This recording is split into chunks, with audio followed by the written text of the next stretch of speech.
શ્રી સયાજી વૈભવ સાર્વજનિક પુસ્તકાલય અને શ્રી નરેન્દ્ર હીરાલાલ જ્ઞાનધામ નવસારી દ્વારા આયોજિત આ સપ્તરંગી સંવાદ શૃંખલાના આજના 6થા દિવસે આપ સૌ દર્શક શ્રોતા મિત્રોનું હાર્દિક સ્વાગત છે. મિત્રો, જેને ગુજરાતી રંગભૂમિની શાન કહી શકાય ને, જેને ગૌરવ કહી શકાય આપણી ગુજરાતી રંગભૂમિનો, એવા વિરલ રાજ આજે આપણી સાથે જોડાયા છે. હાય વિરલ, નમસ્તે. કેમ છો સર? Thank you. સ્વાગત, વેલકમ, પ્લીઝ. નમસ્તે. નમસ્તે. શબ્દ દરિયે તરીએ આજનો વિષયનું આ મુખડું શીર્ષક મને બહુ ગમી ગયું. આજે આ વિષય પર હું વિરલ જોડે અનુસંધાન કરી સંવાદ કરવાનો છું, પણ મારી રીતે ખુલાસો મારે કરવો છે આ શીર્ષક અંગેનો. મિત્રો, આપણો જે ખારા પાણીનો સમુદ્ર છે, દરિયો છે, એમાં કોઈ એક માણસ તરવા જાય ને, શીખે છે, આવડતું નથી બરાબર, એ પાણી પી જાય, ખૂબ બધું પાણી અંદર પચી જાય તો એ ડૂબી જશે, મૃત્યુ પામશે. પણ આ શબ્દના દરિયામાં એવું નહીં થાય. તરતા તરતા શબ્દનો દરિયામાં જો એ શબ્દો પી જશે, શબ્દો પચાવી જશે, તો એ ડૂબશે નહીં, એ તરી જશે, સંસાર સાગર તરી જશે. તો આજે આ શબ્દ દરિયાની વાત છે. Words are the physicians of a diseased mind. 6ઠી સદીમાં એસ્કિલસ નામે એક સાયકોલોજીસ્ટ નહીં પણ ચિંતક અને નાટ્યકાર થઈ ગયા. એ એસ્કિલસે આ વાક્ય કહેલું. Let me repeat, words are the physician of a diseased mind. હવે આપણી સયાજી વૈભવ લાઇબ્રેરીની આ જ એક વાત છે, એક વિશેષતા અને ઉદ્દેશ છે, અને એ ઉદ્દેશ લઈને છેલ્લા 5 દિવસથી આ વિષય પર જ, આને માટે જ આપણે કામ કરી રહ્યા છીએ. સંવાદો સાંભળીએ છીએ છેલ્લા 5 દિવસથી. સંવાદમાં હોય શું? શબ્દો. જે કોઈ તજજ્ઞ આવ્યા, જેની જોડે જેમણે સંવાદ સાધ્યા છે, શબ્દો શબ્દો શબ્દો, અને શબ્દો દ્વારા આપણા ડિસીઝ માઇન્ડ, કોરોના પેન્ડેમિક દરમિયાન જે આપણે બહુ ચિંતિત, વ્યથિત થઈ ગયા છે, વ્યગ્ર થઈ ગયા છે, એના ખુલાસા તો નહીં પણ થોડો ટુવર્ડ્સ ધ રેમેડી આપણે જઈ રહ્યા છે. હું એમ માનું છું કે 5 દિવસ તમને ખૂબ સારી ઊંઘ આવી હશે. અને આજે એ શબ્દના જે સાધક છે આપણી પાસે છે. હવે શબ્દો આપણને સુખ, સાંત્વના અને સાચો સધિયારો આપે છે. પણ હા, એ શબ્દો એક સાધક સાચો હોય એના મુખમાંથી નીકળેલા હોવા જોઈએ, અને એવા સાધક આપણી પાસે આજે છે, વિરલ રાજ.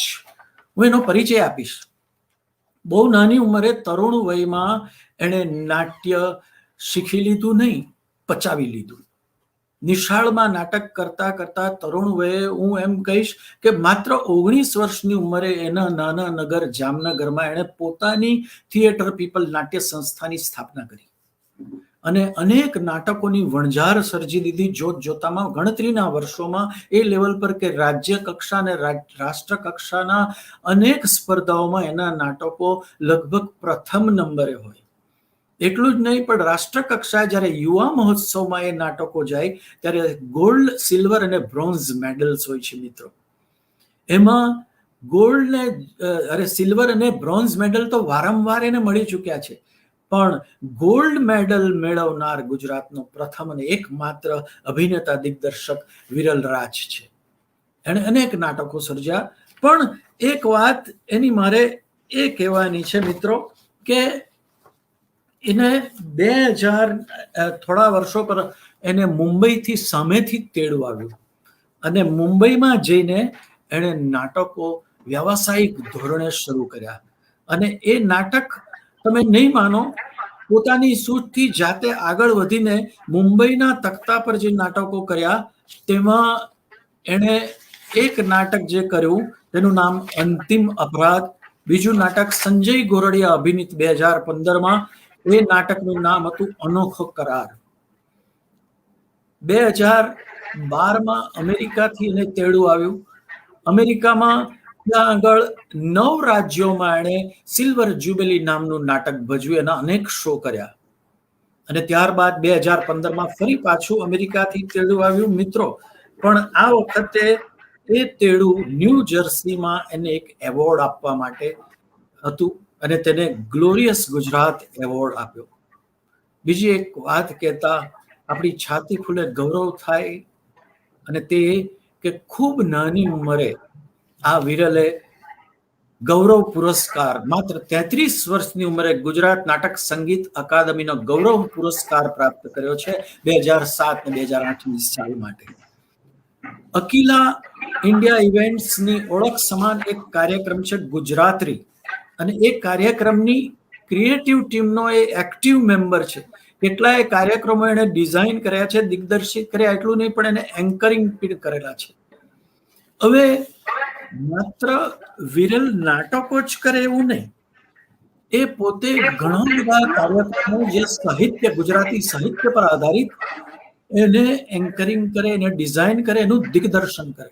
અને એ નાટકો એ કાર્યક્રમો શો એના એટલા બધા વ્યવસાયિક ધોરણે ઉચકાયા કે ના પૂછો વાત. માત્ર વ્યવસાયિક ધોરણે કોમર્શિયલ સક્સેસ એટલી જ વાત નહીં, પણ વિવેચકોએ પણ એના એ શોને 2 હાથે વધાવ્યા છે.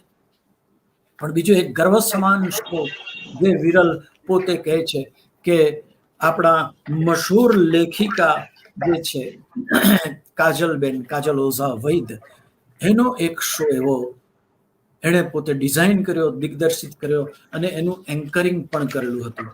તો એ શો અંગે આ બધી જ વાતો જે છે તે હું તમને કરવાનો છું. આપણે વાત ટોક જ્યારે એની સાથે સંવાદ સાધીશ ત્યારે આપણે ગયા વર્ષે જે પેન્ડેમિક શરૂ થયું તેના લોકડાઉન દરમિયાન એણે રવિવારે એક રવિવાર વાર્તાનો વાર એમ કરીને એક ચેનલ શરૂ કરીને, મિત્રો યુટ્યુબ પર 40થી વધારે એની વાર્તાઓ છે. કોઈ વાર્તા 5 મિનિટ, 10 મિનિટ, 15 મિનિટની પણ હોય, પણ એ વાર્તા તમે સાંભળશો તો આફરીન પોકારી થઈ જશો અને તમે એના આશિક થઈ જશો, તેની મારી ગેરંટી છે. અને એને તમે સબસ્ક્રાઇબ કરશો તો આ વિરલના નાટ્યની વાત છે. એટલી જ વાત નહીં, પણ એની સત્વશીલતા, એનું આકર્ષણ, જેનું લગાવ જે એની વતન જામનગર પ્રત્યે છે, એને માટે પણ 2 વાત મારે કરવી છે કે મુંબઈની એના દોડા ધામ, એની જે સતત બીજી શેડ્યુલ વચ્ચે એ પોતે જામનગર સતત એની નાટકની પ્રવૃત્તિ ચાલુ જ રાખે છે. જામનગરમાં થિયેટર પીપલનું કામ અટકતું નથી, બલકે આગળ ને આગળ ધપતું જાય છે. વિના મૂલ્યે અવેતન સંસ્થા છે, આની એમેટર ગ્રુપ છે. એમાં અનેક એવા એણે કાર્યક્રમો કર્યા જેમાં જુવાનોને તાલીમ આપી નાટક માટેની, ઘણા બધા વર્કશોપ વિના મૂલ્યે કર્યા. અને તમે નહીં માનો, એ વર્કશોપ અને તાલીમોમાં ભાગ લઈને આજે નહીં તો 1500 જેટલા યુવા કલાકારોને વિરલે તૈયાર કર્યા છે. એ કલાકારો જેવા તેવા નહીં દોસ્તો, બહુ આગળ પડતા, ટીવી સિરિયલોમાં ટીવીના પડદે ચમકતા હોય કે મુંબઈની રંગભૂમિ ગજવતા હોય એવા ધરખમ કલાકારો એને તૈયાર કર્યા છે, જેના માટે આપણે ગૌરવ લઈ શકીએ. મુંબઈનું એક બહુ પ્રેસ્ટિજિયસ નાટ્ય સ્પર્ધા છે, ભવન્સ કલ્ચરલ સેન્ટર વર્ષોથી યોજે છે ચિત્રલેખા નાટ્ય સ્પર્ધા, દ્વિઅંકી નાટક માટેની. મિત્રો, આ ચિત્રલેખા નાટ્ય સ્પર્ધામાં 11 વખત વિરલને એવોર્ડ મળ્યા છે. એમાં 5 વખત એને બેસ્ટ ડિરેક્ટરનો, 4 વખત બેસ્ટ સપોર્ટિંગ માટેનો અને 2 વખત બેસ્ટ ડિઝાઇનિંગ માટેનો એવોર્ડ મળ્યો છે. ટ્રાન્સમીડિયા એવોર્ડ્સ પણ ઘણા પ્રતિષ્ઠિત ગણાય છે. એમને આ એવોર્ડ્સ 3 વખત એના નાટક માટે, અંતિમ અભરાત માટે, એક અનોખો કરાર માટે, બંનેમાં બેસ્ટ સપોર્ટિંગ માટે અને રેર વ્યૂ નાટકમાં બેસ્ટ એક્ટિંગ માટેનો. અને આ ઉપરાંત બીજી છેલ્લી વાત કે ગુજરાત સંગીત નાટક અકાદમી, ગુજરાતની અનેક કોલેજો, સંસ્થાઓ, શૈક્ષણિક સંસ્થાઓ એને સતત પ્રવચનો માટે, લેક્ચર ડેમોન્સ્ટ્રેશન માટે કે પછી નાટકની તાલીમ આપવા માટે યુવાનોને એને માટે બોલાવે છે. આવું ગૌરવ સમાન વિરલ આપણી સાથે છે. આનંદની વાત છે. મને ગૌરવ થાય છે કે હું આજે વિરલ સાથે સંવાદ સાધું છું. વિરલ, આપણે વાત શરૂ કરીએ, સંવાદ શરૂ કરીએ. મારો એક શરૂઆતનો જ એક બિલકુલ ફોર્મલ સવાલથી વાત શરૂ કરું કે કોઈ પણ મુસાફરીનું એક પહેલું ડગલું હોય, બરાબર છે? તો the journey of 1,000 miles must begin with a single step. So what was the first step of your journey of drama and how you groomed એનું થોડું વિવરણ કરીને ફ્રોમ જામનગર ટુ મુંબઈ એની વાતો જરા, અને પછી આપણે વિષય પર આવે એવું સર. અને પછી તરત જ first of all I should congratulate Navsari નું જે સયાજી લાઇબ્રેરી અને એનું ટ્રસ્ટ અને આખું કામ કરી રહ્યા છે એ લોકોને કે આટલો સરસ સપ્તરંગી સમન્વય ગોત્યો. અને મારા માટે આજે પર્સનલ પ્રિવિલેજ, આદર અને ખૂબ જ ધન્ય ઘડી એટલા માટે કહેવાય કે પિયુષ ભટ્ટને અમે બહુ રિસ્પેક્ટ કરીએ ઇન અવર થિયેટર ફિલ્ડ. પિયુષભાઈ, અમે જરાય હું ખોટા શબ્દો બોલવા માટે આમ પણ જાણીતો નથી, પણ હું હૃદયથી કહું છું, વી respect you a lot sir for your work, whatever you have done, you know it sir. હું ઘણીવાર આપના સંપર્કમાં રહેતો હોઉં છું, તો actually it should be other way round કે પિયુષ ભટ્ટ અને એના નાટ્યકર્મની અને એમની વાતના સવાલો મારે પૂછવા જોઈએ. લેટ્સ ટોક મારી સિરીઝ ચાલે છે એમાં, એની બદલે આજે પિયુષભાઈ મારી સાથે વાત કરવાના છે. It is a privilege and pleasure for me. તો વાત કરીએ about the first step. I was lucky to have parents કે જેમને આમાં મને નાનપણથી જ રસ લેતો કર્યો. મારા મધર અને મારા ફાધર બંનેને બહુ રસ આ પ્રવૃત્તિમાં, ખાસ કરીને મારા મધર, શી ઇઝ નો મોર, પણ એમને મને બાળપણથી જ રંગમંચ સાથે જોડ્યો હતો by no pushing me to take parts in various competitions. અને પછી રંગમંચ જરાય અજાણ્યો ના લાગે એવું થઈ ગયું હતું. બટ થિયેટર પર્ટિક્યુલર તરફ મારી સેન્ટ ઝેવિયર સ્કૂલને હું આભારી. અમારા એક સર જે હવે અમારી વચ્ચે નથી, શ્રી અબ્દુલ શેખ, અબ્દુલ સર ફરજિયાત એવો રૂલ કર્યો હતો કે સ્ટાન્ડર્ડ 5 થી દરેક ક્લાસમાં 3 નાટકો થાય. અને ઇંગ્લિશ મીડિયમની સ્કૂલ એટલે લગભગ સૌથી પહેલા ઇંગ્લિશ પ્લે કરવા માટે બધા રેડી થઈ જાય, બધા છોકરાઓ ઇંગ્લિશ ભણતા હોય અને એનાથી પ્રભાવિત હોય અને એ જ કલ્ચર હોય.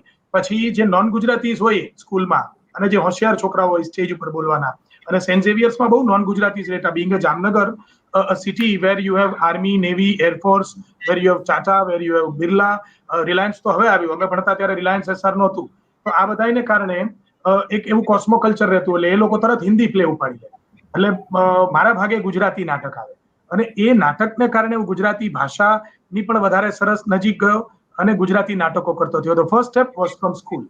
સ્કૂલમાંથી નાટક કરતા કરતા યુથ ફેસ્ટિવલમાં અમુક એવા સંજોગો સર્જાયા, અને મેં કોકોનટ થિયેટરમાં એકચ્યુઅલી 1 કલાક સુધી આખી મારી હિસ્ટ્રી જ કીધી છે, તો હું એના પેજ પર છે.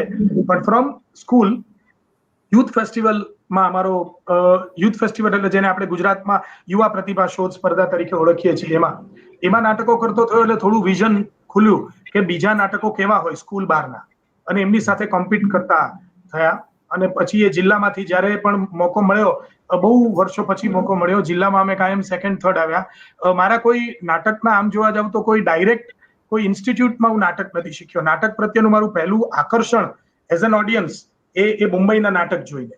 એટલે સ્કૂલમાં પણ મોકો મળ્યો, જ્યારે અબ્દુલ સરે આપ્યો તો મેં મુંબઈ જેવા નાટક કરવાની કોશિશ કરી. એ જ મારી સ્કૂલ. પિયુષભાઈ, મેં નથી કહી વાત, એ તમને શેર કરું જે બીજે નથી કરી એમ થોડી જર્નીમાં.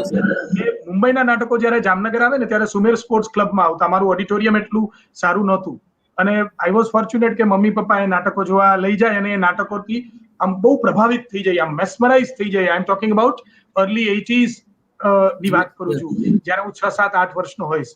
તો પછી બીજું નાટક, ત્રીજું નાટક આવવાનું શરૂ થયું ને, એટલે હું ઘરે જીદ કરું કે નાટકનો સેટ કેવી રીતે આ લોકો બાંધે છે, આવો સેટ કેવી રીતે તૈયાર હોય છે, આ લાઇટ કેમ હોય છે. એટલે પછી નિયમિત રીતે એઝ અ સ્કૂલ કિડ મેં મુંબઈના સારા નાટકોના સેટ બંધાતા જોયા છે. હું બપોરથી પહોંચી જાઉં, જ્યારે નાટકનો શો જામનગર શહેરમાં જાહેર થાય ને કે આજે રાત્રે છે, તો હું બપોરથી ક્લબના મેદાનમાં હોઉં. ઓપન એરમાં નાટકો થતા, તો કેમ સેટ લાગે, કેમ લાઇટ લાગે, એ લોકો કામ કરતા હોય. ને હું નાનો છોકરો, આમ મને હું કોઈને નડું નહીં, કોઈ મને બહાર ના કાઢી મૂકે.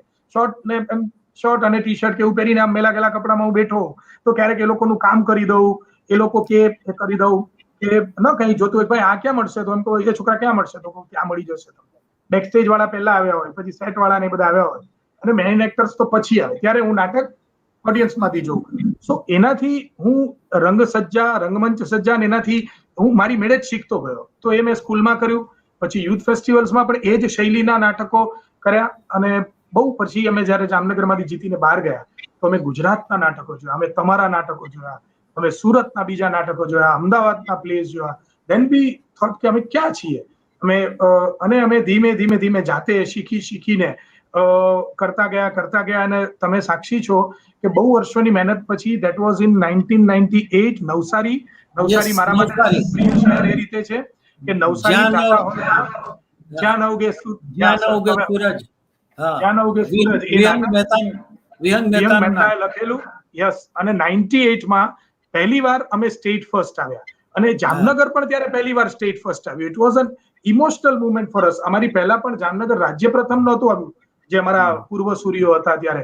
અને પછી Navsari was the turning point. એ પછી તો કદાચ 2000 ના દાયકામાં એમ કહેવાય કે 2010 ના પહેલા દાયકામાં 10 માંથી લગભગ 9 વર્ષ અમે ફર્સ્ટ આવ્યા હશું continuous. For next 15 years we were first for about 8, 10, 12 years કદાચ ગણવા જઈએ તો. But it all began at Navsari. તો પછી અમે નેશનલ લેવલ પર ગયા. આઈ એમ ટોકિંગ, આ હું મારો સેલ્ફ ઓલા માટે નથી કરતો, પણ અમારું વિઝન કેમ ખુલતું ગયું. જ્યારે નેશનલ લેવલ પર ગયા તો સાવ જુદા નાટકો જોયા. ત્યાં એક જુદી સેન્સિબિલિટી છે. બંગાળનું નાટક આવે, કર્ણાટકનું આવે, કોઈ મણિપુર ઇમ્ફાલથી નાટક આવે, હિમાચલથી પણ નાટક આવે, દિલ્હી બાજુના જે નોર્થના પટ્ટાના નાટક આવે. એમાં એનએસડી ની અમુક જગ્યાએ છાંટ હોય, એના ડિરેક્ટરોએ એનામાંથી છૂટા થયેલા અથવા એનએસટી માંથી બહાર પડેલા લોકોએ ડિરેક્ટ કરેલા પ્લેઝ હોય. સો એક જુદું દુનિયા, જુદું વિશ્વ મારા માટે ખુલી ગયું. અને એટલે નેશનલમાં પહોંચવાની કાયમ હું મહેનત એટલે કરતો કે મને રાષ્ટ્રીય કક્ષાએ 20-25 નાટકો જોવા મળે જેમાંથી 10-15 ખરેખર બહુ સારા હોય અને એ જોઈને હું શીખું. તો એમ કરતા કરતા સ્પર્ધાઓ, પછી આઈએનટી ની સ્પર્ધાઓ, અકાદમીની સ્પર્ધાઓ, અને રહીશભાઈ સાથેનું મારું જોડાણ, બહુ લાંબી કથા છે, કાજલબેન સાથેનું મારું જોડાણ જેનાથી નાટકો સર્જાયા. અને પછી મુંબઈ મને અંતિમ અપરાધ, રહીશભાઈનું લખેલું ને મારું દિગ્દર્શિત નાટક, જેનાથી અમને શિવમ વિજય રાવલ ને રાજેન્દ્ર બુટાલાના પ્રોડક્શનમાં પહેલી વાર સ્વર્ગીય મનર ગઢિયા એના રાઇટ્સ લઈને ગયા હતા અને મનરભાઈ ઇન્સિસ્ટેડ કે આ પ્લે કરો અને એ પ્રોડક્શન હાઉસમાં અમે પહોંચ્યા અને અમારું પ્લે થયું. ત્યારથી મુંબઈ એક ભાવક, એક સ્ટુડન્ટ હતો, ચિત્રલેખામાં અને ભવન્સમાં નાટકો કરવા જતો, ત્યારે પણ મુંબઈમાં નાટક કરવાનો એક આનંદ હતો. But than I was doing commercial. એટલે જે લોકોના નાટકો જોઈને શીખ્યો હતો, જેમના સેટ લાગતા જોયા હતા, એ લોકો સાથે કામ કરવું, એ મારા નાટકોમાં કામ કરે. છેલ પરેશ નાટકના સેટ ડિઝાઇન કરે, એમની સાથે તો એ બધું સભર કરતા ગયા, મને શીખવતા ગયા. તો એના પછીનું બીજું મારું નાટક જામનગરનું, મેં મુંબઈના પણ એલિમેન્ટ્સ લઈ આવ્યો, જે સ્પર્ધાઓમાંથી લઈને આવ્યા હતા, હવે મુંબઈનું પ્રોફેશનલિઝમ લઈને આવ્યા. અને એમ કરતા કરતા it is a long journey of 25 years. અને આમ નાટકો કર્યા. નાટકોની સાથે સ્કૂલથી જ સંચાલન પણ શરૂ કર્યું હતું. એટલે મારી 2 જર્ની પેરેલલ ચાલુ થઈ હતી. સેન્ટ ઝેવિયર્સમાં અમને બહુ નાની ઉંમરથી કાર્યક્રમોના સંચાલન આપવામાં આવે. વક્તૃત્વ સ્પર્ધા હોય લિટરરી ક્લબની કે અમારી મ્યુઝિક ક્લબના પ્રોગ્રામ હોય તો અમારે જ એના આયોજન ને સંચાલન કરવાના હોય. તો એ પણ એક મહાવરો રહ્યો. તો એ 2 જર્ની પેરેલલ ચાલુ રહી. અને સ્કૂલ પૂરી થયા પછી અહીં લિયો ક્લબ, લાયન્સ ક્લબ, એના માધ્યમથી જ્યાં જ્યાં હું એક્ટિવ હતો તો વિવિધ વિષયોના કાર્યક્રમોનું સંચાલન મારા ભાગે આવ્યું. તો એ સંચાલક તરીકે પણ ત્યાં ઘડાતો ગયો અને નાટ્યકાર તરીકે આવી રીતે ઘડાતો ગયો. બસ આવું છે સર. Thank you. બહુ સરસ. એકલવ્યની એકાગ્રતાને, અભ્યાસને યાદ અપાવી દે તેવી તારી જર્ની છે. બહુ સુંદર, અભિનંદન. અને આપણે માણસ વચ્ચે હંમેશા વ્યવહાર હોતો હોય છે. હું શિક્ષક છું તો મારી પાસે ભણવા માણસના દીકરા દીકરીઓ, સંતાનો જ આવે છે. કોઈ વેપારી છે તો ખરીદી કરવા પણ એની પાસે મનુષ્યો જ આવે છે. કોઈ ગાય બકરી કઈ ખરીદી કરવા નથી આવતા. અને માણસનો વ્યવહાર માત્ર ભાષા થકી છે, સંવાદ થકી. અને ભાષા એ જ માધ્યમ છે. નાટકમાં પણ ભાષા માધ્યમ છે, આપણે પ્રેક્ષકો જોડે સંવાદ સાધવાનો. પણ મને ખાસ અહીંયા આગળ એક વાતનો ઉલ્લેખ કરવાનો મન થાય કે તું નાટ્યકાર છો, વકીલ પણ છો, એક સક્સેસફુલ. તે ઘણા બધા શો કર્યા છે, જેમ કે કાજલબેન ઓઝાનો શો, ટોક શો, ઘણા બધા ડિઝાઇન કર્યા. તો એમાં દરેક જગ્યાએ ભાષાને કઈ રીતે વાપરવી, સંવાદો કઈ રીતે, આપણા વક્તવ્યને કઈ રીતે, કયા વિચારો રજૂ કરવા એ નહીં, પણ કયા રીતે ઇન્ટોનેશન, એક્સેન્ટ, કયા શબ્દો પર કયા વખતે હોય. દાખલા તરીકે શોમાં કદાચ જુદું હોય, નાટકમાં જુદું હોય, તું વકીલાત કરતો હોય ત્યારે કંઈક જુદું હોય. તો પહેલા કંઈક નાટકની વાતથી શરૂઆત કરીએ કે વકીલાતની વાતથી શરૂઆત કરીએ? As you wish, as you prefer. નાટકથી શરૂ કરીએ, સંચાલનની પણ વાત કરીએ. અને વાચિક આપણો જે વિષય સયાજી લાઇબ્રેરી અને સ્વાતિબેન ખાસ જેને મને ફોન કર્યો હતો, we want to talk about that. તો આઈ સેડ ઓકે, આપણે એના પર જ વધારે વાત કરીશું. સર, આપે કહ્યું એમ કે ભાષા બધામાં ઇમ્પોર્ટન્ટ છે. આજે આપણો વિષય પણ ઇમ્પોર્ટન્ટ એટલે છે, શબ્દ દરિયે તરીએ. તો એ મારે આજે વાત કરવી છે લખાયેલો શબ્દ જ્યારે ધ્વનિ તરંગો ઉપર મુકાઈ અને પ્રેક્ષકોના કાને પહોંચે, એ પહોંચાડવાનું માધ્યમ કે કામ એ આપણે છીએ, સર્જક, કલાકાર કે ઉદ્ઘોષક, જે રોલમાં હું હોવે. તો રિટન વર્ડ્સ બહુ પાવરફુલ છે સર, લખાયેલો શબ્દ, અને એટલો જ પાવરફુલ, ભલે ક્ષણિક માટે, બંનેમાં ફરક છે. લખાયેલો શબ્દ એ કાયમ અમર છે, જ્યાં સુધી એ વંચાશે, ભાષા વંચાશે ત્યાં સુધી એ અમર છે. પણ બોલાયેલો શબ્દ એ એક ક્ષણનું સત્ય ઊભું કરે છે. એક ક્ષણ જ્યારે લખાયેલો શબ્દ બોલાય અને પ્રેક્ષકો સુધી પહોંચે અને એનો ભાવ ઉભો કરે, એનો પ્રભાવ ઉભો કરે, એની ઇમ્પેક્ટ ઊભી કરે, એ કામ આપણે કરવાનું છે. એટલે આપણું કામ અખબારનું છે. લખાયેલો શબ્દ નવલકથા છે, એ તો જીવવાની છે કાયમ, ભાષા જીવશે ત્યાં સુધી. અખબાર બીજે દિવસે ભૂલાઈ જાય. તો એક સર્જક, એક પરફોર્મર, એક પરફોર્મર કે એક સંચાલક, એ જ્યારે બોલે છે ત્યારે અખબારની જેમ બીજે દિવસે એ નીકળી જવાનો છે. એ શબ્દ તમારા મગજમાં મૂકીને જવાનો છે. તો એ શબ્દ કઈ રીતે મુકાઈને જાય, weather it is a dialogue of a play, weather it is a poetry which I recite as a part of my anchoring, or whether it is something else which I am telling a story. તો આ વાત સર્જક તરીકે પહેલા તમારે યાદ રાખવાની. નાટ્યકાર તરીકે, sir, you are a writer and we respect writer a lot in a way. થિયેટરમાં એમ કહીએ છીએ કે લેખક એ એક જ મૂળભૂત ઓરિજિનલ ક્રિએટિવ આર્ટિસ્ટ છે. દિગ્દર્શક એ ઇન્ટરપ્રિટેટિવ આર્ટિસ્ટ છે. એ લખાયેલી સ્ક્રિપ્ટનું અર્થઘટન કરે છે. પછી એક્ટર આવે. એક્ટર બે છે, એ ક્રિએટિવ પણ છે અને ઇન્ટરપ્રિટેટિવ પણ છે. લેખક એ લખેલી સ્ક્રિપ્ટનું દિગ્દર્શક જે અર્થઘટન કરે છે, એ અર્થઘટન એ સમજે છે અને પોતાનું પણ એમાં અર્થઘટન જોડે છે. અને પછી એ જ્યાં જ્યાં અર્થઘટન પોતાનું એડ કરે છે, જેટલું ક્રિએટિવ પાર્ટ પોતે એડ કરે છે, એક લખાયેલા વાક્યમાં જ્યારે એક એક્ટર પોઝ આપે, એ લખાયેલા શબ્દમાં, વાક્યમાંથી એક શબ્દને વજન આપે, એકને ન આપે, એની ગતિ નક્કી કરે, અથવા તો કંઈક એવું ઉમેરે, ત્યારે એટલા પાર્ટ પૂરતો એ પણ એક સર્જક, ક્રિએટિવ આર્ટિસ્ટ થઈ જાય છે. પણ યાદ રાખવાનું છે કે મૂળભૂત તો લેખક કે લખેલો શબ્દ જ સર્જક છે, એ ક્રિએટિવ છે. આપણે તો એનું અર્થઘટન કરનારા છીએ. હું ઓલવેઝ સભાન આ રહીને વાત કરું છું. જ્યારે નાટકના ડાયલોગ ના ટોન સેટ કરું, કે નાટક ડિરેક્ટ કરું, કે સંચાલક તરીકે કોઈની કવિતા કે કોઈનો કોટ કે મારી વાત રજૂ કરું, ત્યારે હું આ સભાનતા પહેલા કેળવીને વાત કરું છું. હવે કમિંગ ટુ નાટક કે થિયેટર, જે ઘણા બધા હું જોઈ શકું છું કે નાટકના પણ કલાકારો આમાં જોડાયેલા છે, ઘણા ભાવકો પણ છે. તો આઈ વિલ ટ્રાય કે હું થોડો ટેકનિકલ વાત કરીશ, પણ એ પણ થોડી રસ આપને પડે એવી રીતે. અને અમુક બાબતો તો કોમન છે, જે આપ સૌને જાણ છે. સરનો સવાલ છે કે નાટકથી શરૂ કરીએ, શબ્દ અને એની તાકાતની વાત, કે કેવી રીતે રજૂ થાય. અમુક સિદ્ધાંત મૂળભૂત છે જે બધામાં કોમન છે, સંચાલનમાં, નાટકમાં, વકીલાતની દલીલમાં, કે પછી હું વાર્તા કવિમાં. એક છે અવાજ. when we talk about વાચિક અભિનય અથવા વોઇસ થી થતી વાત કરીએ તો સૌથી પહેલા આવે અવાજ. હવે સર, અવાજ દરેકને વારસાગત મળે. હું મારા વર્કશોપમાં પણ આ ભણાવતો હોઉં છું કે અવાજ આપણને કુદરતે આપ્યો છે. મારો અવાજ, બચ્ચનજીનો અવાજ, કે પરેશ રાવલનો અવાજ, કે દેવેન ભોજાણીનો અવાજ, એ અલગ અવાજ છે. સૌથી પહેલા જરૂરી છે કે નો યોર વોઇસ. તમારો અવાજ કયો છે? 3 બેઝિક ભાગમાં અવાજ હોય. એક બેઝનો અવાજ, જેને ખરજનો અવાજ કહીએ, અહીંયાથી આવતો હોય, એ વારસાગત જ હોય. દરેકને પેઢી દર પેઢી તમને તમારી જે બોલવાનો અવાજ કે શૈલી છે એ મળી હોય. બીજો છે કફ વોઇસ, જે અહીંયાથી આવે. અને ત્રીજો છે શ્રીલ, જે તાળવાનો, અહીંયાનો અવાજ. તમે ઘણા લોકોને ઓબ્ઝર્વ કર્યા હશે, શ્રીલ ઉપરથી બોલતા હોય, કા કેમ છે, મજામાં, દે આર ઓલવેઝ હિયર. એક બેઝ થી બોલે, કેમ છો, મજામાં, આઈ એમ ફાઇન. અને એક કફ વચ્ચે છે. હવે સારામાં સારા સંચાલક થવા કે અભિનેતા થવા માટે જરૂરી છે તમારો અવાજ ઓળખો. ફોર એક્ઝામ્પલ, મારો અવાજ એક કફનો અવાજ છે, અને સર લગભગ મિમિક્રી આર્ટિસ્ટ હોય ને, એની પાસે આ જ અવાજ હોય, કફનો. they can go at both places. એ ઉપર પણ જઈ શકે, ટીપમાં પણ, અને બેઝમાં પણ જઈ શકે. જોની લીવર થી લઈ જેટલા પણ તમે મિમિક્રી આર્ટિસ્ટ જોવો છો, એ બધાનો બેઝિક વોઇસ આ હોય. પછી we can go in base. તમે મને કહો તો હું બચ્ચનની જેમ બેઝમાં બોલી શકું કે વિજય દીનાનાથ ચૌહાણ, હા ક્યાં પૂરા નામ, તો આ હું બોલી શકું, કારણ કે I can go at both the places. પણ જો મારો ટીપનો જ સૂર હોત તો કદાચ એ જર્ની શક્ય ન બનત બેઝ સુધીની. તો સૌથી પહેલા આવે અવાજ. તમારે તમારો અવાજ ઓળખવાનો. અવાજ ઓળખાશે તો એનો તમે શ્રેષ્ઠ ઉપયોગ કરી શકશો. એ કેમ કરવો, એ આખી એક લાંબો વિષય છે, but I try to cover it.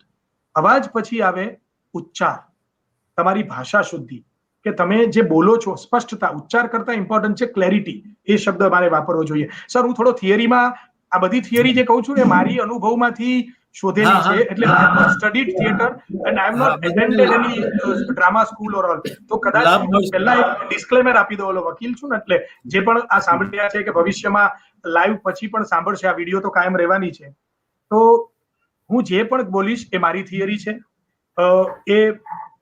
I have learned it and it has evolved with me.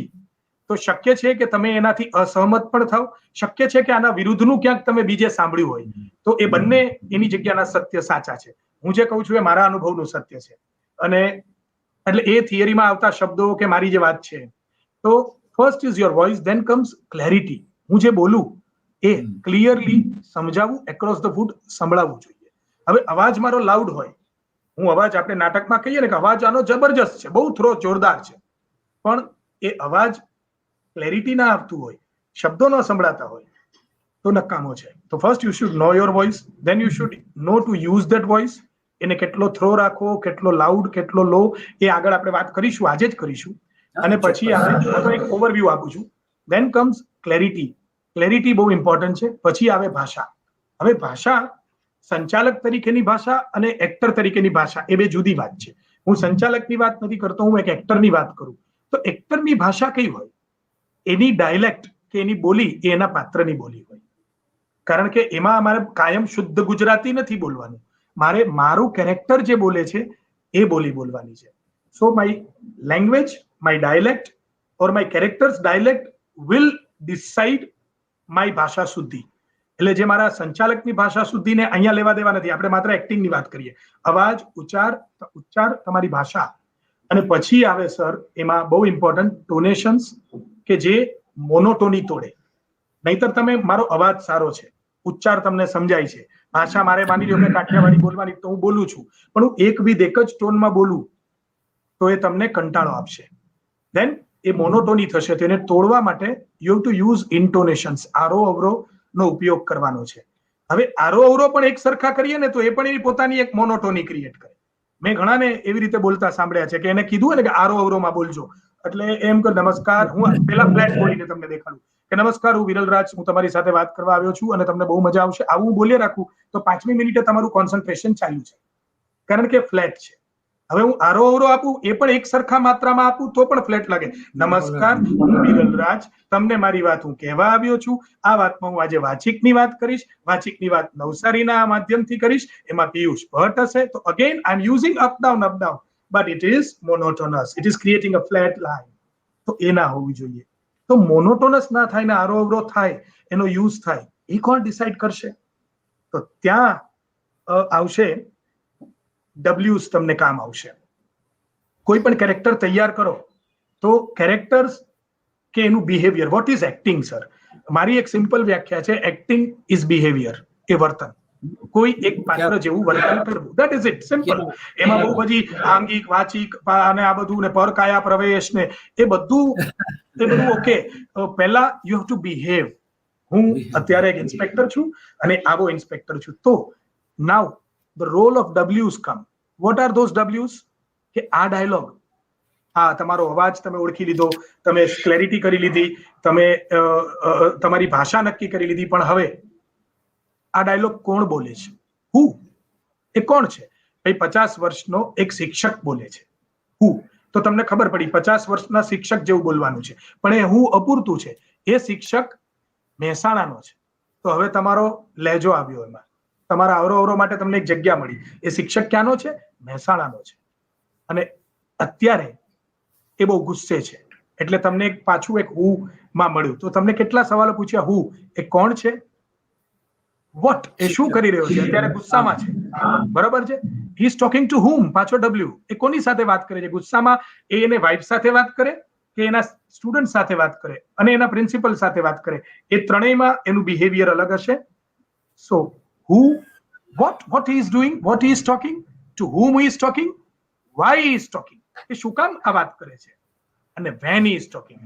when બહુ ઇમ્પોર્ટન્ટ છે નાટકના પરિપ્રેક્ષમાં પણ, કે એ માણસ આ સીનમાં બોલી રહ્યો છે, આટલા વર્ષ પછીનો એક સીન છે, એમાં બોલી રહ્યો છે, ધેટ ઇઝ વેન. એ વેન પણ ઇમ્પોર્ટન્ટ છે. અને એના કેરેક્ટર ગ્રાફનો વેન પણ ઇમ્પોર્ટન્ટ છે, કે એ પાત્રના ગ્રાફમાં કયા તબક્કે જીવનના બોલી રહ્યો છે. હવે એને સત્ય રિયલાઇઝ થયું અને એ ગુસ્સામાં છે અને એ બોલી રહ્યો છે. Now see the use of W sir, why, what, to whom, who, when. આ તમારા ટોનેશન્સ અને ભાવ બંને નક્કી કરશે. આટલું નક્કી થયા પછી you will be able to deliver a dialogue as it should be. અને ભાવ એટલે ઇમોશન્સ ઓટોમેટિકલી આ સવાલો પૂછશો ને, વેન એટલે નાટકમાં પણ કઈ સ્થિતિમાં, એટલે તમે ઇમોશન પકડી જ શકશો. મેં તમને ઉદાહરણ આપ્યું, એમાં શિક્ષકની વય કીધી, બેકગ્રાઉન્ડ કીધું, પરિસ્થિતિ કીધી અને એનો ભાવ પણ કીધો કે એ ગુસ્સામાં છે. અને એ કોને કહી રહ્યો છે એ જો કહું તો તમે નેચરલી ઓલમોસ્ટ 60-70% એ પ્રોપર જ ડિલિવર કરી શકશો. આ જસ્ટ જે ભાવકો સાંભળી રહ્યા છે એને મેં નોટ શેલમાં એક્ટિંગમાં વપરાતા ઇન્ટોનેશન્સની વાત કરી. બહુ સરસ, બહુ સરસ. વિરલ, નાટકની જ વાતમાં આપણે વોઇસ અને અવાજ, ઇન્ટોનેશન એની વાત કરીએ છીએ, તો ખાસ એમાં આગળ હું એ કહેવા ચાહીશ એક વાત કરીને કે એક નાટકનો કોઈક બહુ જ સારો સંવાદ કે જેમાં ઘણું લાંબુ, માનો મોનોલોગ ટાઈપ કે વધારે લાંબો સંવાદ હોય, એવો તું આ લોકોને સંભળાવ અમને, અને જેમાં એ બધી જ કરામતો આવી જાય. આપણે નાટક શરૂ કરતા પહેલા પૂજામાં આંગિકમ ભુવનમ યસ્ય બધું જ બોલે છે, 4 પ્રકારના અભિનય, પણ એમાં વાચિકમ જ મુખ્ય છે સૌથી વધારે. તો એ વાચિકમનો શ્રેષ્ઠ નમૂનો મેં પહેલો ત્યાં કીધું તેમ 1998માં તમારા નાટકમાં જોયો ને ત્યારથી જ હું તમારો આશિક થઈ ગયો. એ નાટકમાં હું મારા દર્શક મિત્રોને કહેવા ચાહીશ કે એ નાટક જ્યારે મેં જોયું, હું દિગ્મૂઢ થઈ ગયો. નિર્ણાયકો બાયસ માઇન્ડેડ થઈને બેઠેલા હોય તો પણ એક નાની ભૂલ ના શોધી શકે એવું નાટક. વાચિકમાં પણ અતિ ઉત્તમ. એમાં જ વિપુલ વિઠલાણીનો પણ બહુ જ સુંદર અભિનય હતો. જય વિઠલાણી, વિપુલ જય. તો હવે આગળ જે મિમિક્રી આર્ટિસ્ટની તે વાત કરી, એક બોમ્બેમાં મિમિક્રી આર્ટિસ્ટ છે જે વોઇસ માટે ડબિંગ ને આર્ટિસ્ટ, એને બધાએ મિમિક્રી આર્ટિસ્ટ તરીકે, but he is voice engineer, not sound engineer. Voice એન્જિનિયરને બહુ બધા ટ્રેનિંગ આપવા જાય છે. ચેતન શશીતલ કરીને છે. એણે વોઇસને taking voice as an acronym, he developed the full form of voice. એણે VOIC નું ફૂલ ફોર્મ આપ્યું, versatile oral instrument. Versatile oral instrument to communicate and express. અને એ વાત મને બહુ ગમી ગઈ. જે તું વાત કરે છે એ પણ એ જ વાત છે. તો એ જે વર્સેટાઇલ ઇન્સ્ટ્રુમેન્ટ જે છે વોઇસ, તેનો એક અદ્ભુત નમૂનો અમને લોકોને સાંભળવા મળે તો મજા આવશે, હું એમ માનું. I'll try. હું એક દ્રશ્ય, તમે અત્યારે બોલો છો એટલે મને આમ વિચાર આવે છે હું કયું દ્રશ્ય બોલું, પણ હું તમારી વાતમાં એક બે વાત જોડી દઉં. જે વોઇસની અને વોઇસ એન્જિનિયરની વાત કરી ને સર, તો એક તો મેં ક્યાંક એવું સાંભળ્યું હતું, ભરતભાઈ જ બોલ્યા હતા મંચ ઉપરથી એકવાર બહુ વર્ષો પહેલા, ભરત યાજ્ઞિક અમારા રાજકોટના, કે સંજીવ કુમારે, ના સોરી માર્કંડભાઈ બોલ્યા હતા, માર્કંડભાઈ સોરી, એક અકાદમી સ્પર્ધામાં, માર્કંડ ભટ્ટ, કે Sanjeev Kumar once said on stage 3 things are important. First is sound, second is sound, third is sound. અવાજ ના પહોંચે તો એ તમારું નાટક જ ના પહોંચે. તો એટલે આપણે અવાજને કે એના સંવાદની આટલી વાત કરી છે. Now about that voice definition sir, એને મને એક સરસ યાદ અપાવી દીધી. I would like to share that experience, પછી હું ડાયલોગ પર આવું. ઇન 2018 મે હું મારા ફેમિલી સાથે યુરોપના વેકેશન પર હતો. ત્યારે I visited place called Vienna. Vienna ઓસ્ટ્રિયાનું સિટી છે અને બહુ મ્યુઝિકલી રિચ સિટી છે. 18મી 19મી સદીમાં બીથોવેન, સ્કુબર્ટ કે બધા જ કમ્પોઝર્સ ત્યાં થઈ ગયા, જેની કમ્પોઝિશન્સ ઉપર જ અત્યારે આપણે બધા હજી મજા કરીએ છીએ, અને લગભગ દેશના રાષ્ટ્રગીતોથી લઈને ફિલ્મી ગીત પણ એ જ છે 19મી સદીમાં. એટલે આઈ હેડ ડિસાઇડેડ કે હું વિયેનાને મ્યુઝિકલી એક્સપ્લોર કરું. તો હું બીથોવેનના ઘરે ગયો, સ્કુબર્ટના ઘરે ગયા, અને it was a wonderful time we were having. પણ એમાં એક જગ્યા મારા ધ્યાનમાં આવી જે મને એકચ્યુઅલી ખબર નહોતી, જે હું શેર કરવા માંગીશ, કારણ કે પાછળથી મેં જય વસાવડાને પણ ત્યાં મોકલ્યો ને હી વોઝ જસ્ટ સ્પેલબાઉન્ડ, મેસ્મરાઇઝ્ડ. ત્યાં એક જગ્યા છે, એનું નામ છે હાઉસ ઓફ મ્યુઝિક.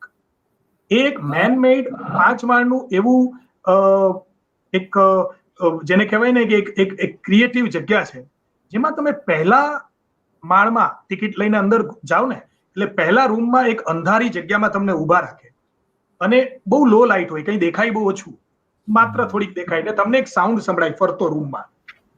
એ પહેલો સાઉન્ડ છે જે નવજાત શિશુ માના ગર્ભમાં સાંભળે છે. આપણે પહેલો સાઉન્ડ કયો સાંભળીએ છીએ ત્યાંથી એ જર્ની શરૂ કરાવે છે. 5 માળ ચાલવાનું છે અમારે પછી. એ ગર્ભમાં આપણે સાંભળેલો અવાજ કયો છે ત્યાંથી શરૂ કરે. પછી બીજા રૂમમાં જઈએ ત્યાં હેડફોન્સ પહેરીને how the sound is created, how the sound flows. આપણી આજુબાજુ કેટલા સાઉન્ડ છે, ગાડીનો અવાજ, હવાનો અવાજ, અને એ સાઉન્ડમાંથી પછી સંગીત કેમ જુદું પડે છે અને સંગીત કેમ કર્ણપ્રિય બનીને આપણને યાદ રહી જાય છે આ બધા સાઉન્ડમાંથી. એનું આખું સાયન્ટિફિક એક્ઝિબિશન 4 માળ સુધી ચાલે છે. તબક્કાવાર ફર્સ્ટ સાઉન્ડ ટુ ધેર, અને પછી ત્યાંથી પછી એ બીથોવેનના એનો 5મો રૂમ છે કે જ્યાં એ બધા એના કમ્પોઝિશન છે જે સાંભળવાના. સો આપણે થિયેટર માણસ તરીકે it was something for me કે my each and every sound, even the background sound or the dialogue which I speak or the absence of dialogue, શાંતિ, એ પણ એની ભાષા છે, એ પણ કંઈક કન્વે કરે છે.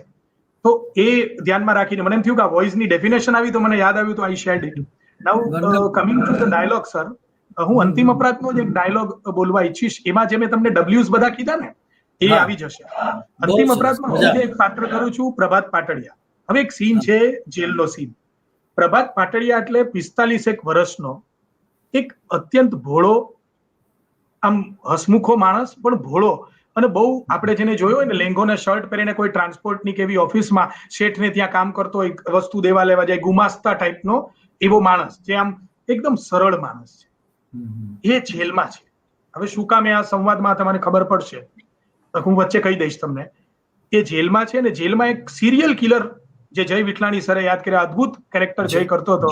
આ કર્ફ્યુ છે, નહીતર એકચ્યુઅલી જયને અહીંયા હું બેસાડત ને તો અમે બે બોલત આ ડાયલોગ. તો અરુણ ગાગન નું પાત્ર જય કરે જે સિરિયલ કિલર છે.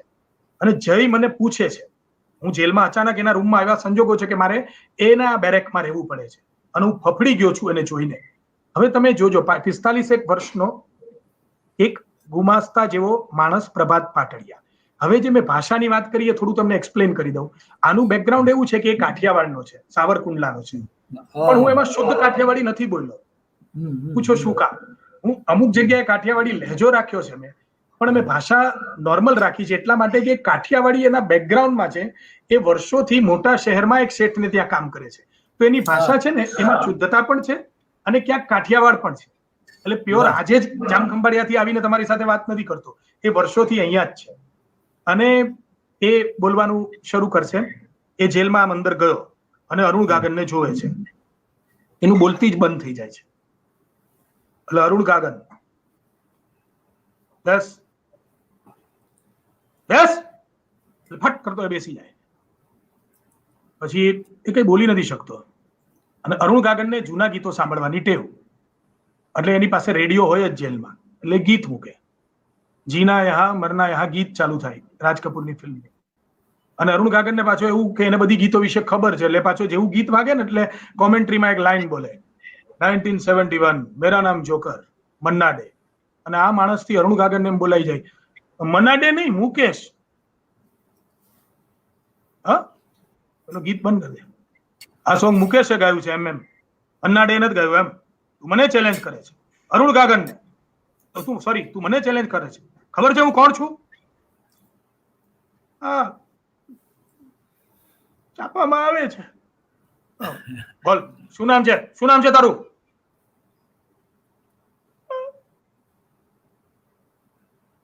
પ્રભાત વાટડિયા. પણ આમ વાતમાં વાતોડિયા ચડી જાઉં છું ને એટલે લોકો મને પ્રભાત વાતોડિયા પણ કહે છે. પણ તમને જોઈને શું થાય છે બોલ, ખબર છે હું કોણ છું? હા, છાપામાં આવે છે ને અરુણભાઈ ગાગનભાઈ. 3 ખૂનનો 11 ખૂનનો આરોપ છે મારા પર. હવે બોલ, આ મેરા નામ જોકરનું સોંગ મુકેશ કે મન્ના ડે?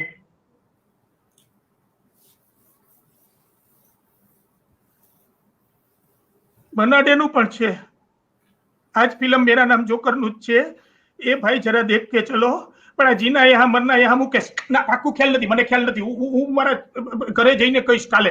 મારા ઘરે છે સુનેરી યાદે ભાગ 1, 2 ને 3 જોઈને કહીશ કાલે, ચોક્કસ કાલે. હવે આવો માણસ. હા, અને અરુણ ગાગનને પછી એનામાં મજા પડે છે કે આ માણસ તો બહુ મજાનો છે, પણ એલા તું જેલમાં શું કરસ એ વાત થાય છે.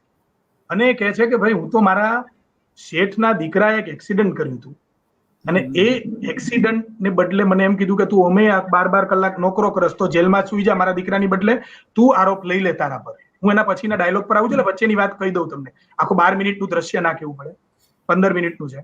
અને એમ કહે છે કે એટલે હું આ જેલમાં છું કે શેઠના દીકરાનો આરોપ મેં ઓઢી લીધો છે, કારણ કે શેઠ મને 1 લાખ રૂપિયા આપશે. એટલે પેલો કહે છે કે આ 1 લાખ રૂપિયાની ચમક છે તારા ચહેરા પર, પણ શેઠ કાલે એનો ચુકાદો છે, કાલે જજ સજા સંભળાવે તો ના છોડે તો. હવે શેઠને એના વકીલે કીધું કે આ ગુનામાં વધુમાં વધુ 6 મહિના સજા હોય, હું તો 7 મહિનાથી અહીં ગુડાણો છું. તમે આવો માણસ. અને પછી અરુણ ગાગન એને એક સવાલ પૂછે છે. નાઉ સી, ત્યાં સુધીમાં એ એમની ભોળપણથી લોકોનું હૃદય જીતી લે છે, એની વાતોથી, એની એના વન લાઇનર મૂકી દે, પછી ગભરાઈ જાય, એને બચારાને શું બોલવું. અને અરુણ ગાગન એને એક સવાલ પૂછે છે, તો કાલે 1 લાખ રૂપિયા આવશે એમ ને, એનું શું કરીશ? બુગાટીનું બાઇક લેશે? મર્સિડીઝ કાર લેશે કે દીકરા માટે બુગાટીનું બાઇક? Room room. અને આનો ચહેરો સિરિયસ થઈ જાય છે. દીકરો અપંગ છે સાહેબ. ડોક્ટર કહે છે સેરિબ્રલ પાલ્સી. હાથ પગ તો શું કમરે નથી ઉપાડી શકતો મારો રાજુ. 11 મહિનાનો હતો ને ત્યારથી એની અભણમાં કાલે ચાલતો થશે, કાલે ચાલતો થશે, એ આશામાં ને આશામાં એને ઉચકીને ફરે છે. આજે 11 વર્ષનો થયો મારો રાજુ. એને સુવડાવો, ખવડાવો, નવડાવો, બધું જ. એને ઉચકીને એની માના કમરના મણકા ઘસાઈ ગયા, કેડેથી વાંકી વળી ગઈ, છતાં આજે કોઈ છાપામાં પોલિયોના તેલની કે પોલિયોના કેમ્પની કે તેલના માલિશની જાહેરાત આવે ને તો ઉચકીને દોડી જાય છે. ઇલેક્ટ્રિક વ્હીલચેર લેવી છે સાહેબ, રાજુ માટે નહીં હો, એની મા માટે.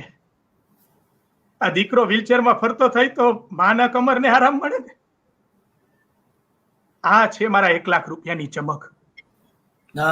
કાલે મળશે ને એનાથી ઇલેક્ટ્રિક વ્હીલચેર લઈશ. કાલે હું નથી છૂટવાનો, કાલે તો છૂટશે રાજુની માં. 100 વર્ષની થશે. રાજુની માં મને કે આપણે તો હાલી ચાલી શકતા હોય, હરી ફરી શકતા હોય, છતાંય આપણે ક્યારે આમ એક દિવસે ઘરમાં બેસવાનું આવે ને તો કંટાળો આવી જાય, તો રાજુને ન આવે. એટલે દરરોજ એને ઉચકી અને બગીચામાં લઈ જાય, પણ સાહેબ લઈ જાય દરરોજ.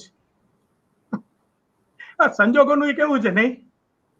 શેઠના દીકરાએ ગાડી ઠોકી ને મારા દીકરા માટે વ્હીલચેરનો જોબ થઈ ગયો. ત્યાં ગીત વાગે, ઓલું રેડિયો પડે, અને મન્નાડેનું આ Manna Dey 1971 film Anand. This is એક ડાયલોગ મને યાદ આવ્યો ને હું બોલ્યો કે તમને કહું તો આ પ્રભાત પાટડિયા કે જે હસતા એને મેં જરાય હાસ્યાસ્પદ કર્યા વગર, એનો કાઠિયાવાડી કે એ છોડ્યા વગર, આઈ ટ્રાઈડ કે એના ઇમોશન એટલા જ બિલીફ અને કન્વિક્શન થી આવે. સો your W's actually helps you a lot. અને પછી comes the last thing, that is to get into the skin of that character. તમે એ બિહેવ કરવા માંડો એના જેવા, પછી તમે એની સ્કિનમાં, એના કાચડીમાં ચાલ્યા જાઓ, તો તમારા બિહેવિયરમાં એ સહજતાથી આવે. અને અભિનયમાં સૌથી ઇમ્પોર્ટન્ટ અને અગત્યની વસ્તુ છે કે it should not look acting. અને એ તમને વાચિકથી જ એ કરી શકો. જેવું ખબર પડવા માંડે ને કે આ અભિનય થઈ રહ્યો છે, એ મિનિટે યોર એક્ટિંગ ઇઝ ગોન, એ પતી ગયું. It has to be natural. અને નેચરલ તમારા ફૂટવર્ક કે બિહેવિયરથી આવે, પણ સૌથી વધુ કારણ કે રંગમંચ ઉપર પેલી 5 રો પછી 7 રો પછી તો દૂર સુધી બેઠેલા પ્રેક્ષકને અવાજ જ પહોંચે છે. તમારો ચહેરાનો ક્લોઝઅપ જે સિનેમામાં છે એ રંગમંચ પર નથી. તો your voice is important, your tone is important. અને એટલે એ સહજતા પણ એમાં એટલી જ નેચરલી વણાયેલી હોવી જોઈએ કે 45 વર્ષનો ગુમાસ્તો પ્રભાત પાટડિયા આનાથી ગભરાયેલો, પણ જ્યારે વાત નીકળી તો પોતાની વાત કેવી રીતે મૂકે કે એક ગેંગસ્ટરને પણ વાલો લાગવા માંડે. ધેટ વોઝ રાઇટર્સ ઇન્ટેન્ટ અને that was my as a directors intent. અને એ જ પ્રેક્ષકોમાં પહોંચે. So this is it sir. Wonderful ભાઈ. આ જે આંખની ચમક બતાવી દીધી ને અને હું માનું છું બધા દર્શકોની આંખમાં પણ પાણી આવી ગયા હશે, એ તાકાત છે. બહુ બધા ડબલ્યુઝ આવી ગયા. હવે થોડું બીજી એક વાત, એક દિશા બદલીએ, આપણે અમેરિકાની દિશા પકડીએ. તો અમેરિકામાં શું થયા ભાઈ, ત્યારે મેં તારી સાથેની વાતમાંથી જ જાણ્યું હતું કે ભાઈ LA માં તમારો શો થયો ત્યાર પછી તારું નામ કઈ પેપરમાં ચમકેલું, અને પછી એની પાછળ જવાબદાર આ વાચિક જ હતું. Yes, absolutely. It is a wonderful example of no એક શબ્દોના પાવરની વાત છે. I would like to share. કાજલ ઓઝાનું લખેલું નાટક, જેમાં કાજલ ઓઝા જ મુખ્ય પાત્ર પણ કરે 2012 અને હું, જય, કાજલબેન, હિરેન પટેલ, આરતી, અમારી ટીમ 6 જણાની, રોહિત હરિયાણી જે અત્યારે લાઈવ જોડાયેલો પણ છે, મેં જોયું. તો અમે 6 લોકો યુએસમાં ટ્રાવેલ કરીએ. જે લોકોને ફટાફટ કહી દઉં, ખ્યાલ ન હોય તો, અમેરિકામાં જ્યારે મુંબઈનું કે કોઈ પણ ગુજરાતી વ્યવસાયિક નાટક જાય ને, તો એમાં અહીંયા જો હોય એટલી લક્ઝરી ના હોય. સેટ અમારે જાતે જ એક્ટર જ લગાડવો પડે, ગમે એટલો મોટો એક્ટર હોય કે ગમે એટલો નાનો એક્ટર હોય. ત્યાં લેબર ઇઝ વેરી કોસ્ટલી. એટલે અહીંયા કેમ અમારી પાસે બેકસ્ટેજ ટીમ હોય, સેટ લગાડવા વાળા હોય, ત્યાં એ ના હોય. તો અમારે એવો સેટ ડિઝાઇન કરીને લઈ ગયા હોય કે અમારે જ ફોલ્ડિંગ સેટ હોય, 6 બેગમાં મોટો ભરેલો હોય, એ અમે લગાડીએ. હવે આ નાટક થોડુંક યુનિક હતું, કારણ કે એમાં ટિપિકલ ડ્રોઈંગ રૂમ નતો. એમાં 3 લોકેશન એવા હતા જે ન્યુટ્રલ મેં ડિઝાઇન કર્યા હતા, ડાયરી પેજીસ, આખી વાત જુદી છે, અને બાકી ડ્રોઈંગ રૂમ હતો. એટલે આખો બોક્સ સેટ જ હતો. હવે અમે જ્યારે ન્યુયોર્ક રાત્રે શો પૂરો કરીને LA જવા નીકળ્યા, Los Angeles is on the other side, west કોસ્ટમાં. જનરલી એવી ટૂર પ્લાન ના થાય, વચ્ચે વચ્ચે શો કરીને જવાનું હોય, પણ અમારે કંઈક એવી રીતે ટૂર હતી કે સેટરડે નાઇટ ન્યુયોર્ક અને Sunday afternoon show in LA. એટલે જો તમે કલાકો ફ્લાઇટના ગણો ને તો પહોંચી જ ના શકો, પણ ત્યાં ટાઈમ ઝોન 3 જુદા છે, એટલે અમે પહોંચી શકીએ. એવી રીતે અમારું પ્લાન આઇટનરી કરી હતી. હવે LA ની ફ્લાઇટ ફિનિક્સમાં અમારે બદલવાની હતી, અને અમે ફિનિક્સમાં ઉતરી ગયા પછી અમે જે ફ્લાઇટમાં LA જવાના હતા એ ફ્લાઇટ કેન્સલ થઈ. અમને કોઈ બીજી ફ્લાઇટની ટિકિટ આપી. અમે પહોંચ્યા ત્યારે મોડા થઈ ગયા હતા, અને પહોંચ્યા પછી ખબર પડી કે લગેજ જે ચેક ઇન કર્યો હતો એ તો ઓલી મૂળ ફ્લાઇટ મુજબ જ આવવાનો હતો, અને એ તો હવે મોડો આવશે. તો વી વેર વિધાઉટ સેટ. અને બાજુના ગામમાં ઉતર્યો પછી, એક બીજા એરપોર્ટ પર, થોડેક દૂરના એક ગામમાં, તો એક ગાડી લેવા ગઈ. હવે યુએસમાં, જે પણ યુએસના સાંભળતા હશે મિત્રો, ત્યાં Sunday afternoon is very important show, કારણ કે ઇવનિંગ પછી એ બધા મંડે મોડમાં આવી જાય. એટલે no one stays back at night. Saturday night હોય તો ચાલે. એટલે ઓડિયન્સ આવી ગયું, ઓડિયન્સ બેઠા છે, અને અમે લોકો બેઠા છીએ, પણ અમારી પાસે સેટ નથી. અને પછી ઓર્ગેનાઇઝર ટેન્શનમાં. સો આઈ સેડ કે મને એક ચાન્સ લેવા દો. મને મારા નાટક ઉપર વિશ્વાસ છે અને અમારા એક્ટર્સ ઉપર વિશ્વાસ છે. હું બહાર ગયો અને મેં પડદો ખોલીને આખો ખોલાવી જ નાખ્યો પડદો, અને ખાલી સ્ટેજ દેખાડ્યું કે જો આ એક એમ્પ્ટી સ્ટેજ છે. હવે તમારા સેટમાં આવું એક્સિડન્ટ થયું છે, તમે નાટક જોવા આવ્યા છો, તમે હાઉસફુલ બેઠા છો તત્પરતાથી. We have 2 options. કાં સેટ આવે અને અમે રાહ જોઈએ તો 1.5-2 કલાક લાગશે બધું લગાડતા અને ફિટ કરતા, ઓર અમે વિધાઉટ સેટ નાટક કરીએ પણ તમને એટલું બધું કોમ્પ્લિકેટેડ છે, 10-15 દ્રશ્યો એકબીજામાં ઇન્ટરમિંગલ છે, ડબલ સીન ચાલે છે, એવું પણ છે. તો અમે તમને એક્સપ્લેન કરી દઈએ કે જો આ 5 ખુરશી મેં એની સામે જ ગોઠવી, ટેબલ ખુરશી ને એવું, કે આ ખુરશી પર આમ મોઢું કરીને બેઠો છે ને તો એ બગીચામાં બેઠો છે, અને આમ બેઠો છે તો એ હવે ઓફિસ તરફ છે, અને ઉભો થઈ ગયો અને આકલો ચાલી ગયો એટલે ઘરમાં આવી ગયો. આ બધું મેં રિહર્સલની જેમ ઓડિયન્સને સમજાવ્યું કે આમ ચાલ્યો, ઘરમાં આવ્યો, યાદ રહી ગયું, આ યાદ રહી ગયું, ઓકે ચાલો નાટક કરીએ. અને it was a super hit show. અને બીજે દિવસે LAના ન્યૂઝપેપરમાં એક કોઈએ આર્ટિકલ ઇંગ્લિશમાં લખ્યો હતો, જે કોઈ પત્રકાર આવ્યા હતા, અને I couldn't follow the language, Gujarati play, પણ director appeared out of the curtain, એને આ બધું સમજાવ્યું, એવું કંઈક કીધું, અને વિધાઉટ સેટ એક નાટક થયું ને એનો જબરજસ્ત ઇમ્પેક્ટ આવ્યો. એ ઇમ્પેક્ટ લખાયેલા શબ્દનો અને બોલાતા શબ્દોનો હતો. એકવાર શબ્દો શરૂ થઈ ગયા ને, ડાયલોગ શરૂ થઈ ગયા, અને ઓડિયન્સ એટલું હોશિયાર હોય ને આપણે એટલા ટ્રેન્ડ હોઈએ છીએ, અને ભાવક પણ સબકોન્શિયસલી તમારી સાથે જોડાઈ જાય, તો એ મનમાં જ એક એનું વિશ્વ ઊભું કરી લે. દરેકનું જેમ આપણે બુક વાંચતા હોય ત્યારે આપણે જ એ બુકના વર્ણન મુજબનું રણ કે જંગલ કે બંગલો ધારી લઈએ ને, આપણે એક ચિત્ર ઊભું કરીએ. તો નાટકમાં એ ચિત્ર આપણે દેખાડતા હોઈએ ને એટલી વાર એ ના ઊભું કરે, કારણ કે એને દેખાય છે. પણ આ નાટકમાં અનુભવ થયો કે આપણે એ ચિત્ર ના દેખાડ્યું ને માત્ર સંવાદો ગયા ને અને એક્ટર્સ ગયા, તો એ ચિત્ર એની સાથે જ ઊભું થઈ ગયું. દે એન્જોયડ. અને અમને મજા એટલે આવી કે મારી ટીમ કે સાહેબ હવે આ સેટ ખોલવાની જરૂર નથી હો, આપણે આ સેટ ખોલવો અને બાંધવો, અને એક્ટર મૂળભૂત તો આમ પાછા આળસુ હોય ને, એટલે પછીના લગભગ 4 કે 5 શો બાકી હતા, એમાંથી મેં 3 શોમાં સેટ એવોઇડ કર્યો કે ભાઈ 4 ફ્રેમ લગાડો, બધાને બધું સમજાય છે. અને ખરેખર બધાને બધું સમજાણું ને, એ બધાને બહુ મજા પડી ગઈ, અને અમને મહેનત ઓછી પડી. So it is power of written words and spoken words. એ ધ્વનિ તરંગોમાં પહોંચે ને ઓડિયન્સમાં, સરસ રીતે બોલાયેલો, સુંદર લખાયેલો હોય, તો ઓડિયન્સ એમાં ગરકાવ થઈ જાય, પછી એને પાછળનું કઈ નથી દેખાતું. ધીસ ઇઝ શબ્દ દરિયે તરિયેનું એક એક્ઝામ્પલ સર તમે યાદ કરો. Yes very good, it is અદ્ભુત, બહુ સુંદર. હવે આપણે નાટકની વાતમાંથી જે વાચિકની વાત છે, ઇન્ટોનેશન, જે કઈક ફેરફાર કઈ રીતે બોલવું, તો આજે જુદા જુદા શો સાહિત્ય પર આધારિત, તેમાં મેઇન આપણે કાજલબેનના શો વિશેની કંઈક વાત કરવી છે કે એમાં કઈ રીતે હું ટેકલ કરે છે વોઇસ કે ટેકનિક વાચિક, એમાં કયો ફેર આવે નાટક અને એ શોમાં? હા, એટલે એ શોમાં બેઝિકલી હું સંચાલક છું, અને હું થોડી સંચાલનની જ વાત કરી દઉં, આપણો સમય પણ જઈ રહ્યો છે, તો શોનું ઉદાહરણ પણ એમાં લઈ લઈશ. હા, જે નાટકમાં ડબલ્યુઝ છે ને, એ ડબલ્યુઝ સિવાયનું બાકી બધું આમાં છે.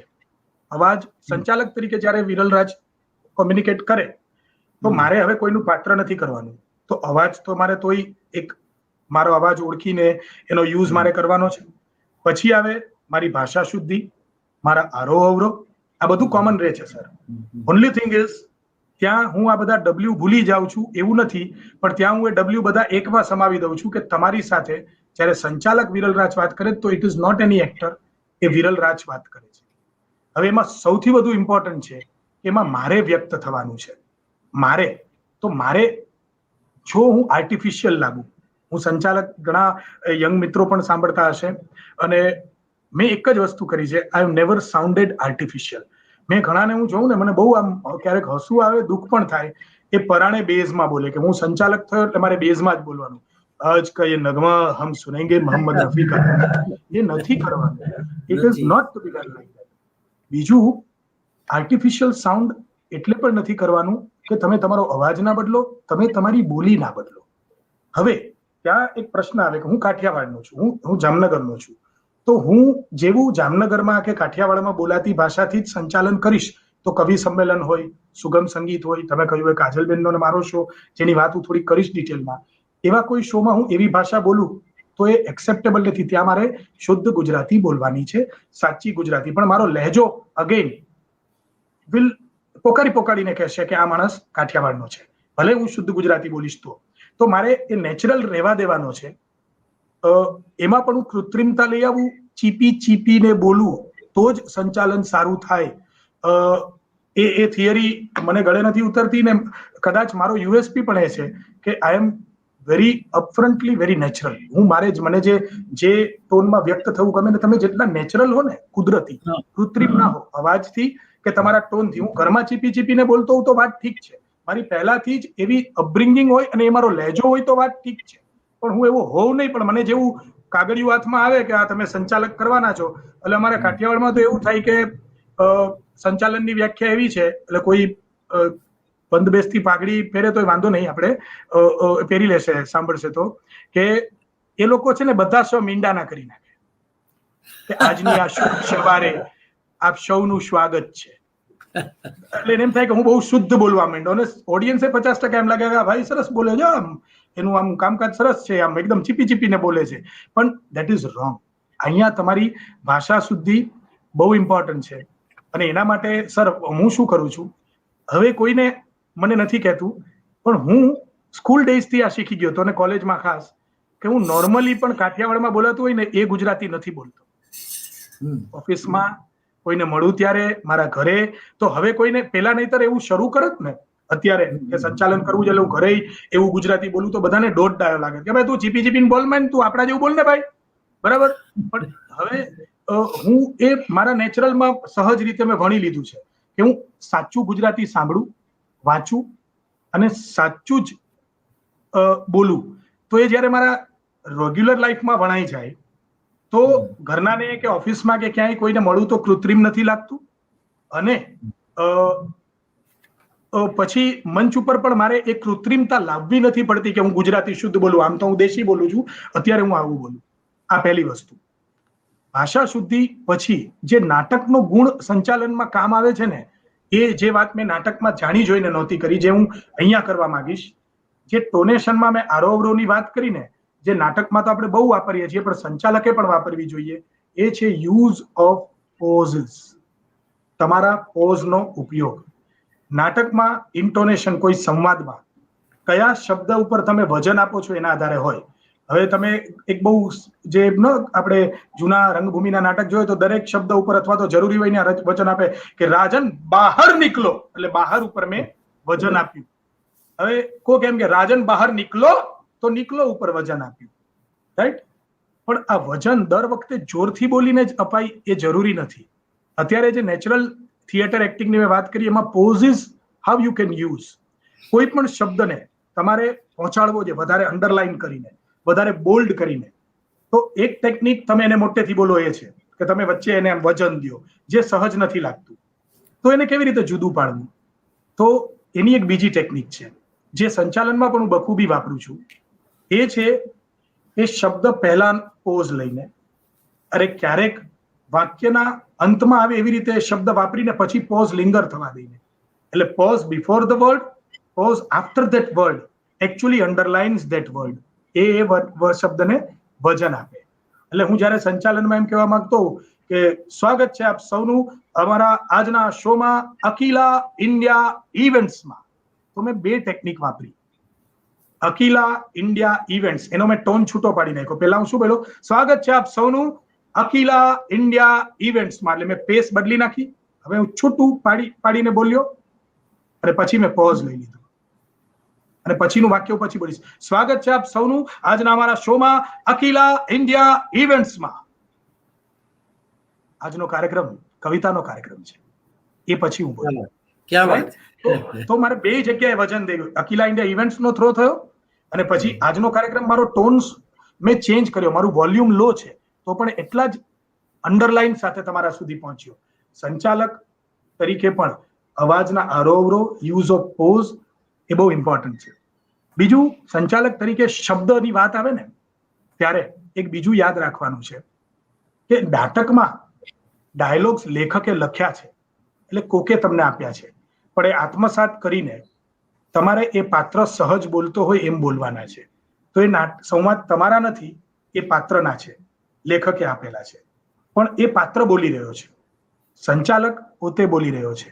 તો આ શબ્દ જો હું જ બિલીફ મારી નહીં હોય, એ શબ્દમાં મારું જ કન્વિક્શન નહીં હોય, એ મારો શોધેલો નહીં હોય, મેં ક્યાંકથી વાંચેલું ઉપાડેલું સમજ્યા વગર, ઘણા સંચાલકો કવિતા સમજ્યા વગર રજૂ કરે, ગઝલ સમજ્યા વગર રજૂ કરે, એને તો એ કોકનું છોકરું આપણે કાખમાં તેડીને રમાડીએ ને એવું ખબર પડી જશે. એકચ્યુઅલી એવું જ કરીએ છીએ. જ્યારે હું સુરેશ દલાલની કવિતા વાંચું કે રહીશ મણિયારની કવિતા ટાંકું કે ડોક્ટર મનોજ જોશી મનને ટાંકું, તો એ કોકનું જ છોકરું એકચ્યુઅલી હું રમાડી રહ્યો છું, પણ એ મારું પોતીકું એક ક્ષણ પૂરતું લાગવું જોઈએ, એવી રીતે મારે રજૂ કરવું જોઈએ. એને હું સમજ્યો તો એ એવી રીતે પહોંચે. તો સંચાલક ને માટે બહુ જરૂરી છે કે પોતે ભાષા સમજે, એ પોતે જે બોલવાનો છે એ વાત સમજે અને એ બિલીફ અને એ કન્વિક્શનથી એ રજૂ કરે. શબ્દ સાથે બીજી અગત્યની વાત, શબ્દ બહુ કિંમતી છે અને સાથે સમય પણ એટલો જ કિંમતી છે. સંચાલકને એ શબ્દનો ઉપયોગ અને એનો ન ઉપયોગ કરવો એ બંને ખબર હોવી જોઈએ કે અત્યારે હવે હું જે બોલી રહ્યો છું આ શબ્દો પહોંચતા નથી, કંટાળો ઉભો કરે છે. આ શબ્દ હવે બે ગીતની વચ્ચે એટલું મોટું લાંબુ અંતરાલ ઉભું કરે છે કે કાર્યક્રમની રિધમ તૂટી રહી છે. તો શબ્દ ના બોલીને પણ હું ત્યાં એકચ્યુઅલી એક શબ્દની જ સેવા, શબ્દના માધ્યમથી સેવા જ કરી રહ્યો છું. તો બોલવું, ના બોલવું, કેટલું બોલવું, ક્યાં અટકવું, એ સંચાલક તરીકે સમજીને શબ્દનો ઉપયોગ કરવો જોઈએ.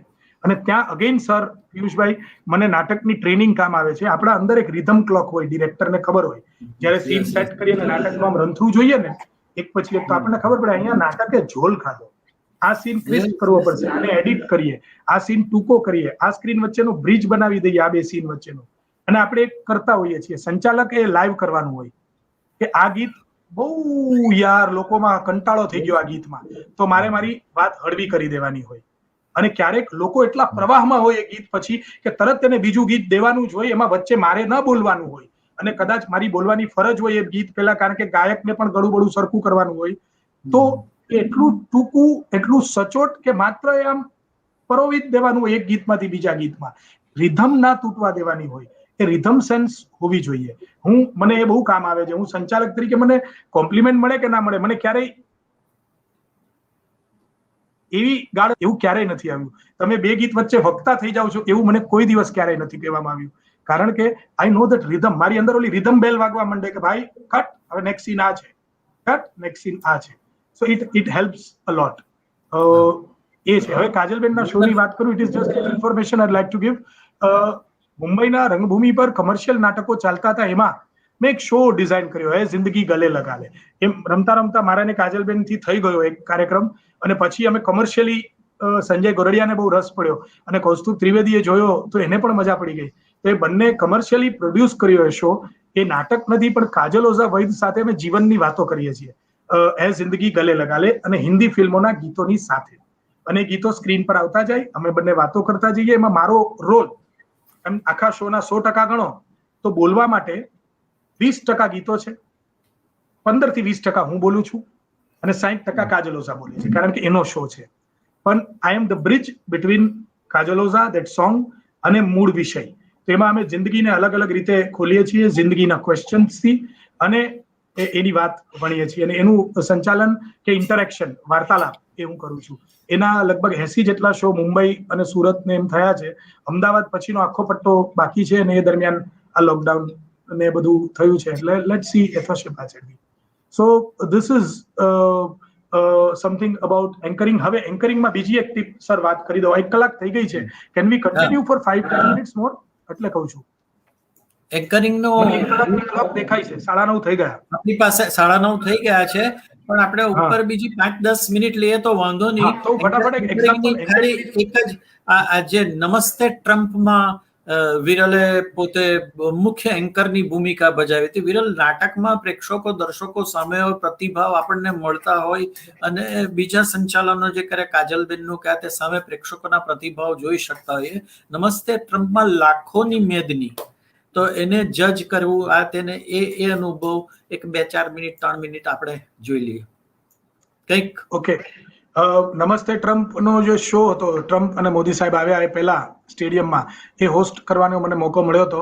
એમાં આઈ વોઝ એન્કરિંગ, અને મારી સાથે કે મારે રજૂ કરવાના હતા એવા બધા કલાકારોમાં કૈલાશ ખેર, પાર્થિવ ગોહિલ, સાંઈરામ દવે, કીર્તિદાન, ગીતા રબારી, કિંજલ દવે, આ બધાને મારે રજૂ કરવાના હતા. અને પહેલા બહુ એક્સાઇટેડ હતા બધા કે 1.25 લાખની મેદની સામે બોલવાનું છે. હવે હું સંચાલકની વાત એમાં જોડીને કહું, સંચાલક માટે બહુ ઇમ્પોર્ટન્ટ વોઇસનો થ્રો છે. હું 200 જણા સામે કવિતાની મહેફિલમાં બોલું છું, કે હું 1000 ઓડિયન્સ સામે એક મોહમ્મદ રફીના શોમાં બોલું છું, કે હું 5000ના ઓડિયન્સ સામે નવરાત્રીના ગરબામાં બોલું છું. આ ત્રણેયમાં મારે નક્કી કરવાનું છે કે હું ક્યાં સંકલન કરનાર છું, ક્યાં હું એકચ્યુઅલી સંચાલક છું. નવરાત્રીમાં તો એક મોનિટર જેવું કામ હોય, કે મોટેથી બોલવાનું, લોકો અંદર વાત કરતા હોય તો પણ તમારી મૂળ વાત એને પહોંચી જાય કે હવે આના પછી આમ છે તેમ છે, અને એ બધા પાછા ડિસિપ્લિનમાં બંધાયેલા રહે. So it's a different role all together. અને જ્યારે તમે મોહમ્મદ રફીનો કોઈ શો કરી રહ્યા હોય હોસ્ટ, તો એ બધામાં હોમવર્ક બધામાં સર એટલું જ લાગે કે તમે સ્ક્રિપ્ટ તમારી સજ્જ થઈને તૈયાર થઈને જાઓ, ઇન્ફોર્મેશન લઈને જાઓ તમે એના પર. હું તો એટલી હદે સર સજ્જ થઈને જાઉં કે હું એક શહેરમાં મારો કુર્તો પણ રિપીટ ના થાય ને એ જોઉં. સ્ક્રિપ્ટ તો ઠીક, કલકત્તાથી આમંત્રણ મળે ને તો હું જોઈ લઉં આગલા ફેસબુકમાં સ્ક્રોલ કરીને કે ભાઈ આપણે આ જબ્બો પહેરી લીધો તો નથી લઈ જવો, સ્ક્રિપ્ટ તો ના જ બોલવું સેમ, પણ હું જબ્બોય રિપીટ ના કરું. બરાબર? તો એટલી સજ્જતા સાથે સંચાલક સાથે તમારે મહેનત કરીને તો જવાનું બધામાં છે, પણ જેવું તમારું ઓડિયન્સ ચેન્જ થાય, તમારો ટોન, તમારી વાત એ બધી ચેન્જ થાય. હવે 1 લાખનો અનુભવ મને ક્યારેય નહોતો, અને જ્યારે હું 1.25 લાખ સામે બોલવા ગયો તો આ પહેલો એવો પ્રેક્ષક વર્ગ જોયો. તો સ્ટેજ બહુ ઉપર બન્યું હોય સ્ટેડિયમમાં, 1.25 લાખ લોકોની હાજરી મહેસૂસ થાય, ચહેરા એકેય ના દેખાય, અને અવાજ બધા ના સંભળાય. તો એમને હોલ્ડ કરવા માટે જે આપણી અવાજની જે ટ્રેનિંગ હોય ને, કે એ ટોન અને પિચ, તો જો મારી યુટ્યુબ ચેનલ પર જ તમને એમની ક્લિપ મૂકી છે, કદાચ જોવા મળશે, તો એમાં હું મોટેથી બોલું છું, જાહેર સભા સંબોધતો હોઉં એમ, અને એમાં હું છૂટા છૂટા શબ્દોથી બોલું છું, કે હું મારા શબ્દ સિંક ઇન થવા દઉં છું. કે આજે શબ્દ ગુજરાતમાં આપણે એવો કાર્યક્રમ જોવાના છીએ, this is the voice, tip ઉપર જઈ શાઉટ કરતો હોય એવી રીતે, અને હું મારા અવાજ પહોંચવા દઉં. પછી કોમ્યુનિકેશનની કળા આવે. સંચાલકે સૌથી વધુ કોમ્યુનિકેટ કરવું જોઈએ ઓડિયન્સ સાથે. એ કેવી રીતે થાય? તો તમારી સાથે એને જોડો, તો એને ગમતી જ ભાષામાં બોલો, એને જ ગમતા શબ્દોમાં બોલો. તમે તૈયારી ગમે તે કરીને ગયા હો, પણ ઓડિયન્સ જ જો એ ભાષા માટે ના હોય તો એવું ઘણીવાર બધાને થાય કે હું આમ એકદમ તૈયારી કરીને ગયો અને પછી ખબર પડે કે ઓડિયન્સ તો આવું કઈ કવિતા સાંભળે એવું જ નથી, તો અમારે જોક્સ કરવા પડે બે ગીતો વચ્ચે. તો ટ્રમ્પમાં પણ એવું જ થયું. મેં જયારે જીઆરમાં આ માહોલ જોયો ને તો હું સમજી ગયો કે હું જે ગુજરાત ઉપર ને આ બધું સાહિત્ય ને બધું બોલવાનો છું એવું કંઈ ચાલશે નહીં. સાહેબ, મેં રાતોરાત મારા મિત્ર ડોક્ટર મનોજ જોશી મનને ફોન કર્યો કે આ કલાકારો છે એના માટેના મને 4 સરળ જોડકા, કવિતા નહીં, જોડકા લખી દો જે કેચી હોય. કે કીર્તિદાન આવે એ પહેલા હું 4 લીટીનું એક જોડકું બોલું કે આવી રહ્યો છે ગઢવી કીર્તિદાન, એવું કંઈક મને બધા કવિ પરફોર્મર માટે લખી દો. હું એમ એને રજૂ કરીશ, કારણ કે આ માસ છે આખા ગુજરાતમાંથી આવેલો, એને આ ભાષામાં જ પહોંચાશે. સો શબ્દોનું ચયન અને તમારો ટોન, આ બે વાત આમાં આવી ગઈ, એ બહુ ઇમ્પોર્ટન્ટ છે. So you have to keep on experimenting. અને જેમ જેમ નવા, સીધો ફેબ્રુઆરીમાં હું 1 લાખ લોકો સામે બોલતો હતો અને માર્ચમાં લોકડાઉન પછી અકીલાના જયારે આ શો કરવાના આવ્યા, હું એક ઇન્ટરેસ્ટિંગ વાત કરું, મેં ટ્રમ્પમાં સાયરામને રજૂ કર્યો અને પછી હું આવી ગયો અંદર અને સાયરામ આવ્યો. સાયરામ દવે જોક્સ વાળા માણસને તો કેટલું ઓડિયન્સ રિસ્પોન્સ જે તમે પૂછ્યું એમ જોઈએ. હવે એને તો ખબર જ ન હોય કે આ બધા હસે છે કે નહીં. મને આવીને કે ભાઈ ભારે ભેરું, આ બહુ અઘરો ડાયલોગ, અઘરો થઈ ગયો આજનો શો, આમાં યાર કોઈ હસે છે કે નહીં ખબર નથી પડતી. હું કા બહુ કહેતા હતા ને 1 લાખ જણા સામે બોલવું છે, આ 1.25 લાખનું ઓડિયન્સ લ્યો બોલો એની સામે. અને પછી સાવ વિપરીત પરિસ્થિતિ લોકડાઉનમાં આવી કે હું બોલી રહ્યો હોઉં અને સામે કોઈ ન હોય. આમ ડાબે જમણે મારી વાઈફ ક્રિટિકલી મને જોતી બેઠી હોય કે આનું લાઈવ કરે પતે તો આપણે જમવા ભેગા થઈએ, અને ત્યાંથી રિસ્પોન્સ આવે નહીં અને ઓડિયન્સ રિસ્પોન્સ આપે છે કે નહીં ખબર નહીં. ત્યારે એક ગુરુ મંત્ર કહું, હેવ બિલીફ, કે તમે બોલો છો એ પહોંચે જ છે અને મજા આવે જ છે. એ બિલીફ સાથે તમારે કન્ટિન્યુ કરતું રહેવું પડે. Very good, very good. હવે થોડી મિનિટ હજી આપણે 10 મિનિટ વધારે લઈએ તો વિરલ કશો વાંધો નથી. અને હવે એક વાત હજી બીજી મારે કરવી છે કે બેતબાજી, આ બેતબાજી જે મિલિંદ ગઢવી સાથેની, આ દર્શક મિત્રોમાંથી ઘણાએ જોયો છે.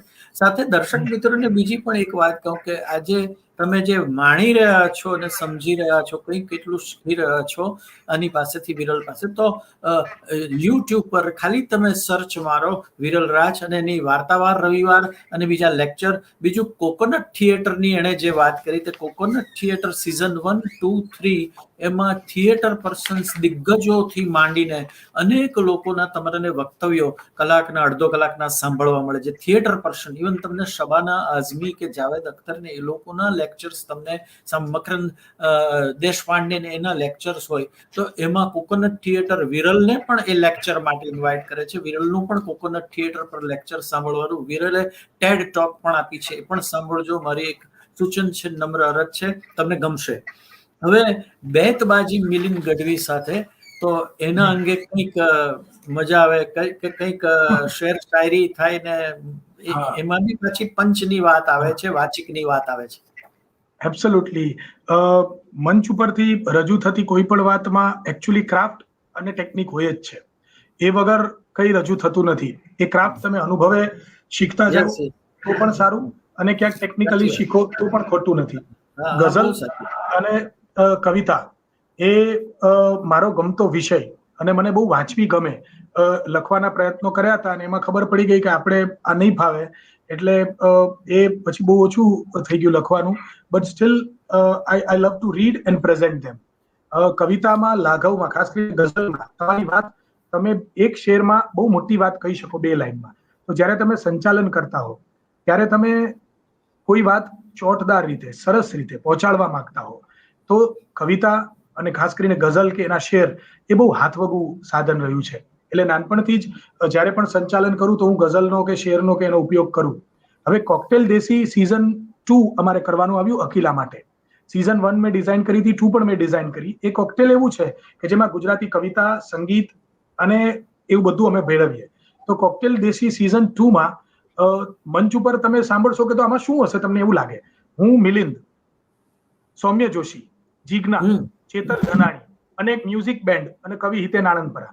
હવે આવો એક શો જેમાં આ બધા હોય અને છતાં એને એક દોરામાં પોરવી દેવાના, એ બધા મણકા છે એક દોરામાં, એવી રીતે અમે એક ડિઝાઇન કર્યો હતો શો.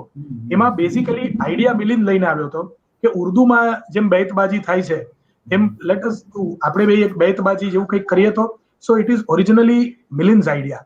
અને પછી મેં કીધું કે તો એને કેવી રીતે કરવી, કેમ કરવું, એના પર અમે બે પછી સંયુક્ત કામ કર્યું. અને મિલિંદ એટલું બધું પુષ્કળ વાંચેલો માણસ છે કે એ જે લઈ આવે ને ગઝલ કે એની વાત, એ એટલી સરસ ચોટ લઈ આવે, એટલી સરસ ગઝલો લઈ આવે એવી કે જેમાં મજા પડે. એટલે પછી અમે એને મિલિંદે બેસી અને એના રિહર્સલ્સ બાકાયદા કર્યા હતા. અને એક 12 મિનિટનો ચંક છે, એક શો છે કોકટેલ દેસી સીઝન 2. એમાં હું અને મિલિંદ ગઝલની અંતાક્ષરી કરીએ છીએ, શેરની. દૈતબાજી એટલે ઉર્દુમાં થતી જેમ આપણે ગીતોની અંતાક્ષરી કરીએ એમ શેરની અંતાક્ષરી છે. એક શેર એ બોલે, જે અક્ષર પર એ અટકે એ શેર હું બોલું, એ મારો શેર અટકે ત્યાંથી એ બોલે. એ અમે 12 મિનિટની કે 15 મિનિટની છે. અને એ ક્લિપ એટલી બધી વાયરલ થઈ છે, લગભગ સાંભળનારા પણ લગભગ લોકો પાસે આવી ગઈ હશે, ક્યારેક 5 કે 6 મિનિટની આવી હશે. તો ઓરિજિનલ આખી ક્લિપ જે બૈતબાજી એક શોનો હિસ્સો છે, પણ 15 મિનિટની આખી ક્લિપ મારી યુટ્યુબ ચેનલ પર પણ છે. અને એ જોશો તો તમને એક અલગ અલગ ગઝલોનો એક આખો મેળાવડો થશે. ગઝલ રજૂ કરવી પણ બહુ સભાનતાથી કરવી જોઈએ. તમે જ્યારે કોઈનો શેર બોલો છો તો શેરમાં છંદ છે, મીટર છે, અને એ મીટર ચૂકાઈ જાય અથવા ખોટો શબ્દ બોલાઈ જાય, ભૂલ મેં પણ ક્યારેક કરી હશે, જ્યારે લાઈવ બોલતા હોઈએ અને મોઢે બોલતા હોઈએ તો શબ્દ ક્યારેક ચૂક થઈ જાય. પણ બને ત્યાં સુધી કેર લેવી જોઈએ કે એ શબ્દ ખોટો ના બોલાય, કારણ કે કવિએ જ્યારે લખ્યું હોય ને ત્યારે એક મીટર કે છંદ જાળવીને લખ્યું હોય. તો એ જ છંદ જાળવીને તમે રજૂ કરો તો એ ગઝલનું પણ માન જળવાય, એ શેરનું પણ માન જળવાય, એ કવિ પણ સાચી રીતે પહોંચે અને ગઝલ કે શેર સચોટ રીતે પહોંચે.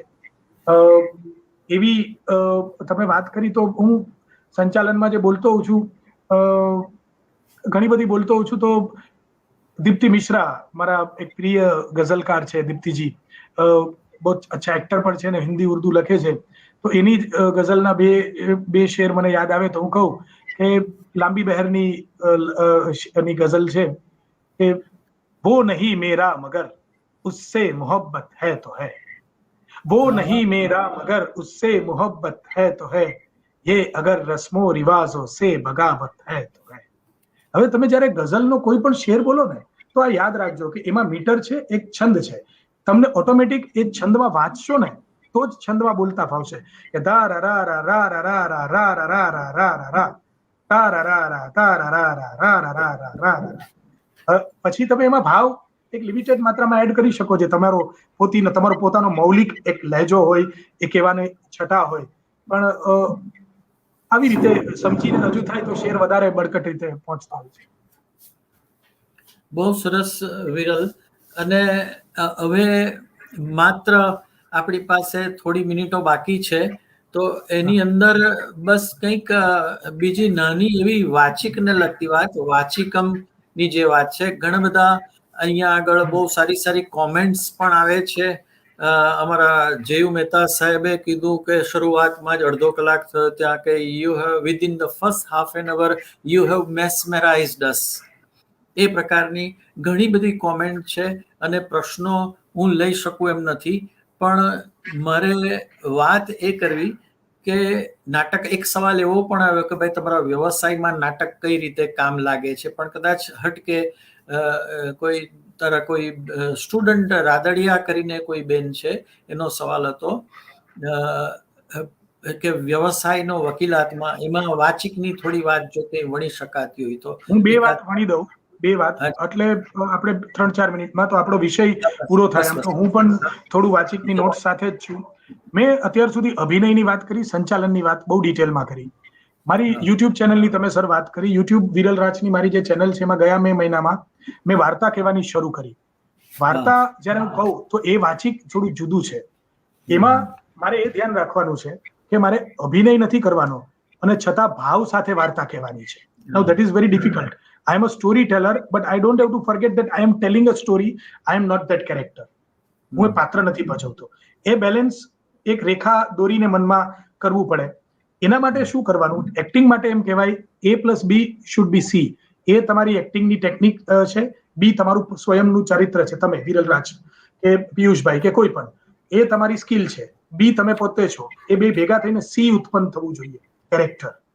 પણ જ્યારે તમે વાર્તા કથન કરો છો ત્યારે તમારી સ્કિલ ખાલી એટલી જ માત્રામાં વપરાય કે એ કેરેક્ટર ના બને, પણ વિરલરાજ એક વાર્તા કહી રહ્યો છે એનો ભાવ ઊભો થાય.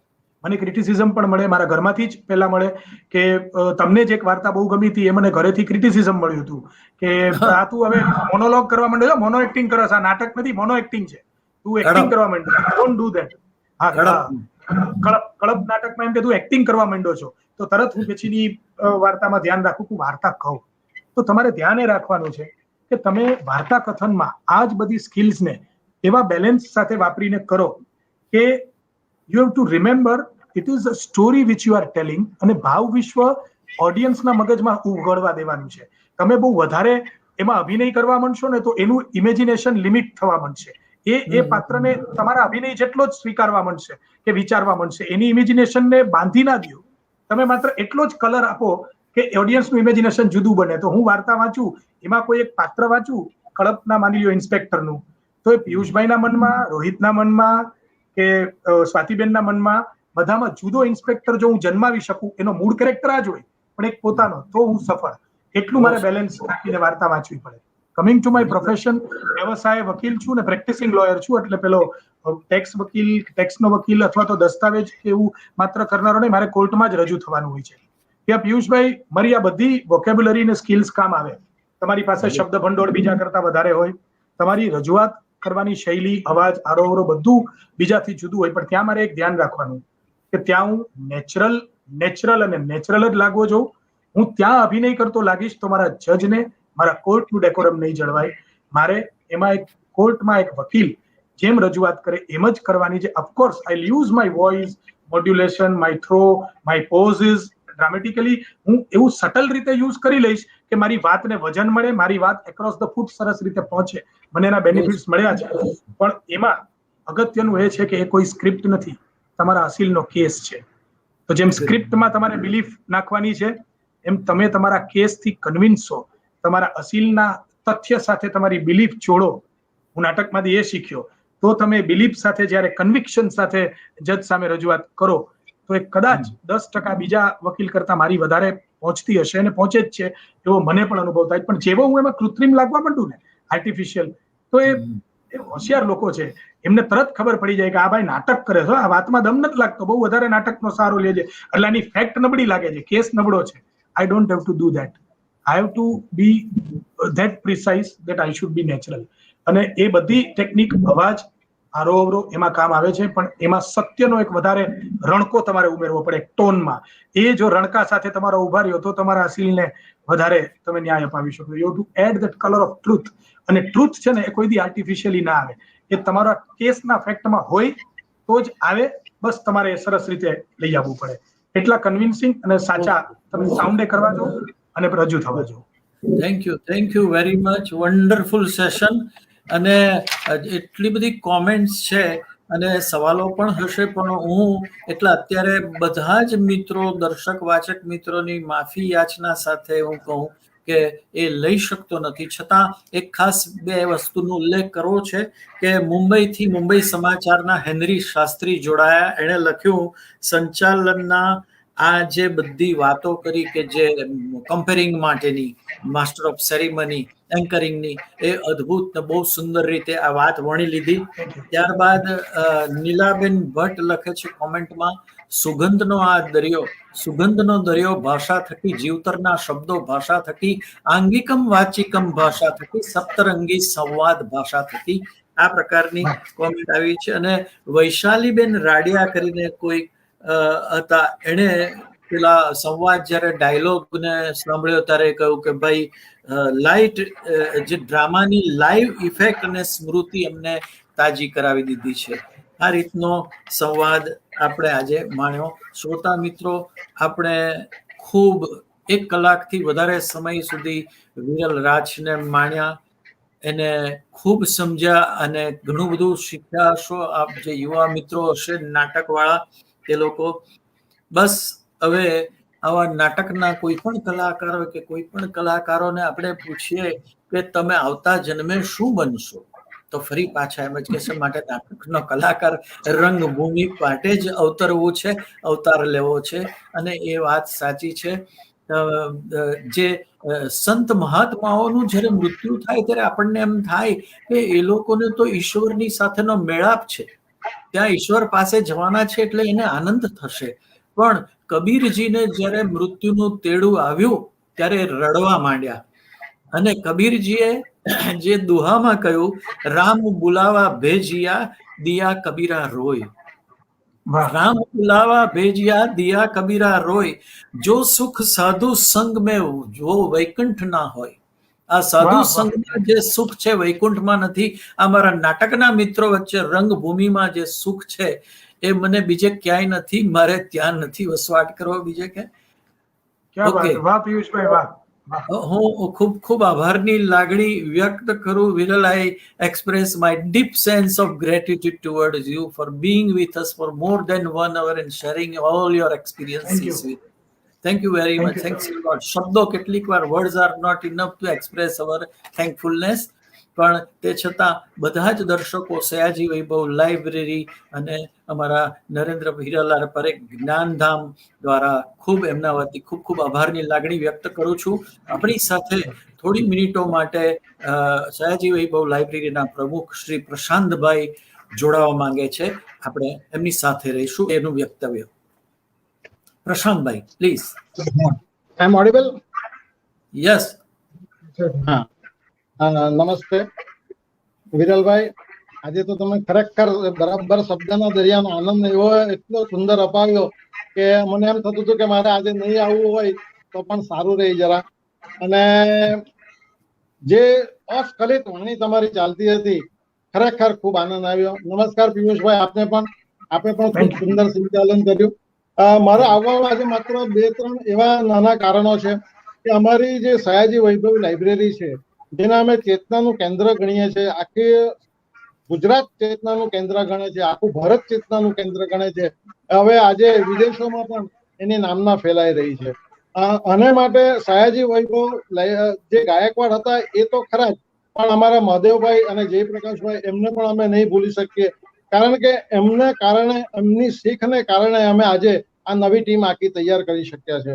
અને જ્યારે ગાંધી 4 શતાબ્દી થઈ, વાંચે ગુજરાત થયું કે અન્ય કોઈ પણ મોટા પ્રોજેક્ટ થયા, ત્યારે નવા ને નવા અમારા મેમ્બરો જોડાતા ગયા અને એને કારણે આજે અમારી ટીમ આટલી ખૂબ સક્ષમ બની છે. આ જે સપ્તરંગી સંવાદની જો વાત કરું તો આ 6 દિવસમાં કોઈ મેઘધનુષના જે 7 રંગો છે ને, એવા દરેક ગુણધર્મો આપણને જાણવા મળ્યા છે. અને એને કારણે અમારા શ્રોતાઓને જે આનંદ મળ્યો છે, અને આ શ્રોતાઓમાં વિરલભાઈ મુંબઈ, ગાંધીનગર, અમદાવાદ, રાજકોટ, જામનગર અને દેશ વિદેશ કોઈ જગ્યાએથી એવા નથી. રોજે રોજ નવા એવા અમને સંદેશાઓ મળી રહ્યા છે કે અમે ખરેખર આજે ધન્ય થયા છે. અને અમને જે કંઈ સાંભળવા મળ્યું, જે જાણવા મળ્યું, એ અમારા જીવનમાં કઈ ને કઈ રીતે ઉપયોગી થશે. એટલે કહેવાનો મતલબ એ છે કે પુસ્તક પ્રેમી હોય તો એ પુસ્તક પ્રેમીને માટે ભલે કોરોના કાળ આવે કે ગમે તે કાળ આવે, પણ અમને જે આ ટેકનોલોજીનો બેનિફિટ થયો અને અમે ટેકનોલોજીમાં અપગ્રેડ થયા અને એને કારણે અમે આટલા બધા શ્રોતાઓ સુધી પહોંચી શક્યા. તમે વિચાર કરો સાહેબ, શ્યામલભાઈ થી માંડીને આજે વિરલભાઈ સુધી, અને સંચાલકમાં ઉત્સવભાઈ થી માંડીને પિયુષભાઈ સુધી, તમે ઉંમરની દ્રષ્ટિએ પણ ગણો તો દરેક ઉંમરનો અમને લાભ મળ્યો છે. અને એને કારણે એક પરિપક્વતા અમને મળી છે. તો અમારી ટીમે, અને ખાસ કરીને અમારા ઉત્સાહી સેક્રેટરી માધવીબેન, આ સ્વાતિબેન છે, કીર્તિદાબેન છે, દીપકભાઈ છે, આ બધાએ જે રીતે નવા વક્તાઓ મેળવવાનો જે પ્રયત્ન કર્યો, અને અમારી જે લાઇબ્રેરીનો સ્ટાફ ટીમ છે, મેઘનાબેન છે, પ્રીતિબેન છે, રાહુલભાઈ છે, વૈભવી છે, એ લોકોએ પણ જે સખત મહેનત કરી છે અને એને કારણે અમે આજે આ સફળતા મેળવી શક્યા છે. અમે એટલી જ આશા રાખીએ છીએ કે અમે જે આ કાર્ય કરી રહ્યા છે એમાં અમને ક્યારે પીઠબળ મળે તો શ્રોતાઓને ખૂબ આનંદ થાય, વક્તાઓ પોતાનું વક્તવ્ય નિખાલસપણે આ રીતે રજૂઆત કરે તો અમે પણ એમાંથી કંઈક ને કંઈ સારું મેળવી શકીએ. અને અમારી જે હજુ ભાવના છે કે બાળકોના ઘડતરના જીવન માટે અમે કંઈક જીવનમાં વિકાસ લાવવા માટે હજુ વધારે પ્રયત્ન કરી શકીએ.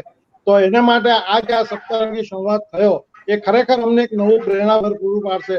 કારણ કે કેટલી બધી જગ્યાએથી એટલા વિરલભાઈ સંદેશાઓ રોજ આવે છે કે આ પ્રકારનો ટેકનોલોજીનો ઉપયોગ કરીને આ સમયમાં તમે જે સયાજી વૈભવ લાઇબ્રેરી કરી શકી છે એના માટે અમને ખૂબ ધન્યવાદ મળ્યા છે.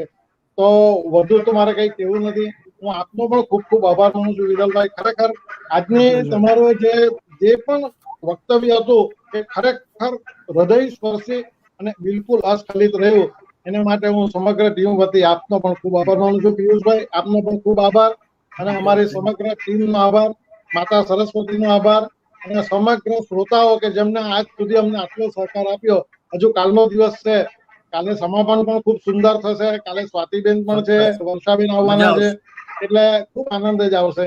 તો આવી અભિલાષા સાથે અને ઝડપથી આપણે કોરોનામાંથી બહાર આવીએ અને વિરલભાઈને આપણે સયાજી વૈભવ લાઇબ્રેરીમાં બોલાવીને સાંભળીએ એવી આશા સાથે વિરમું છું.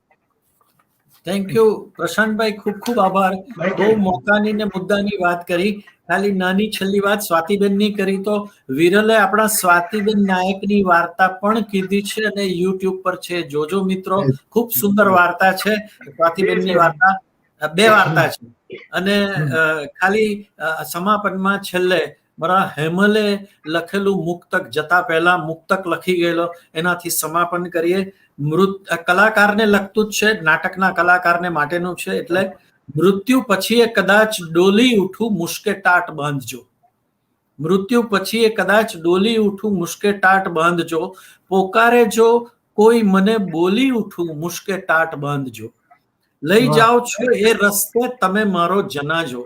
લઈ જાઓ છો એ રસ્તે તમે મારો જનાજો. આવે જો રંગમંચ ને આંખ ખોલી ઉઠું મુશ્કે ટાટ બાંધજો.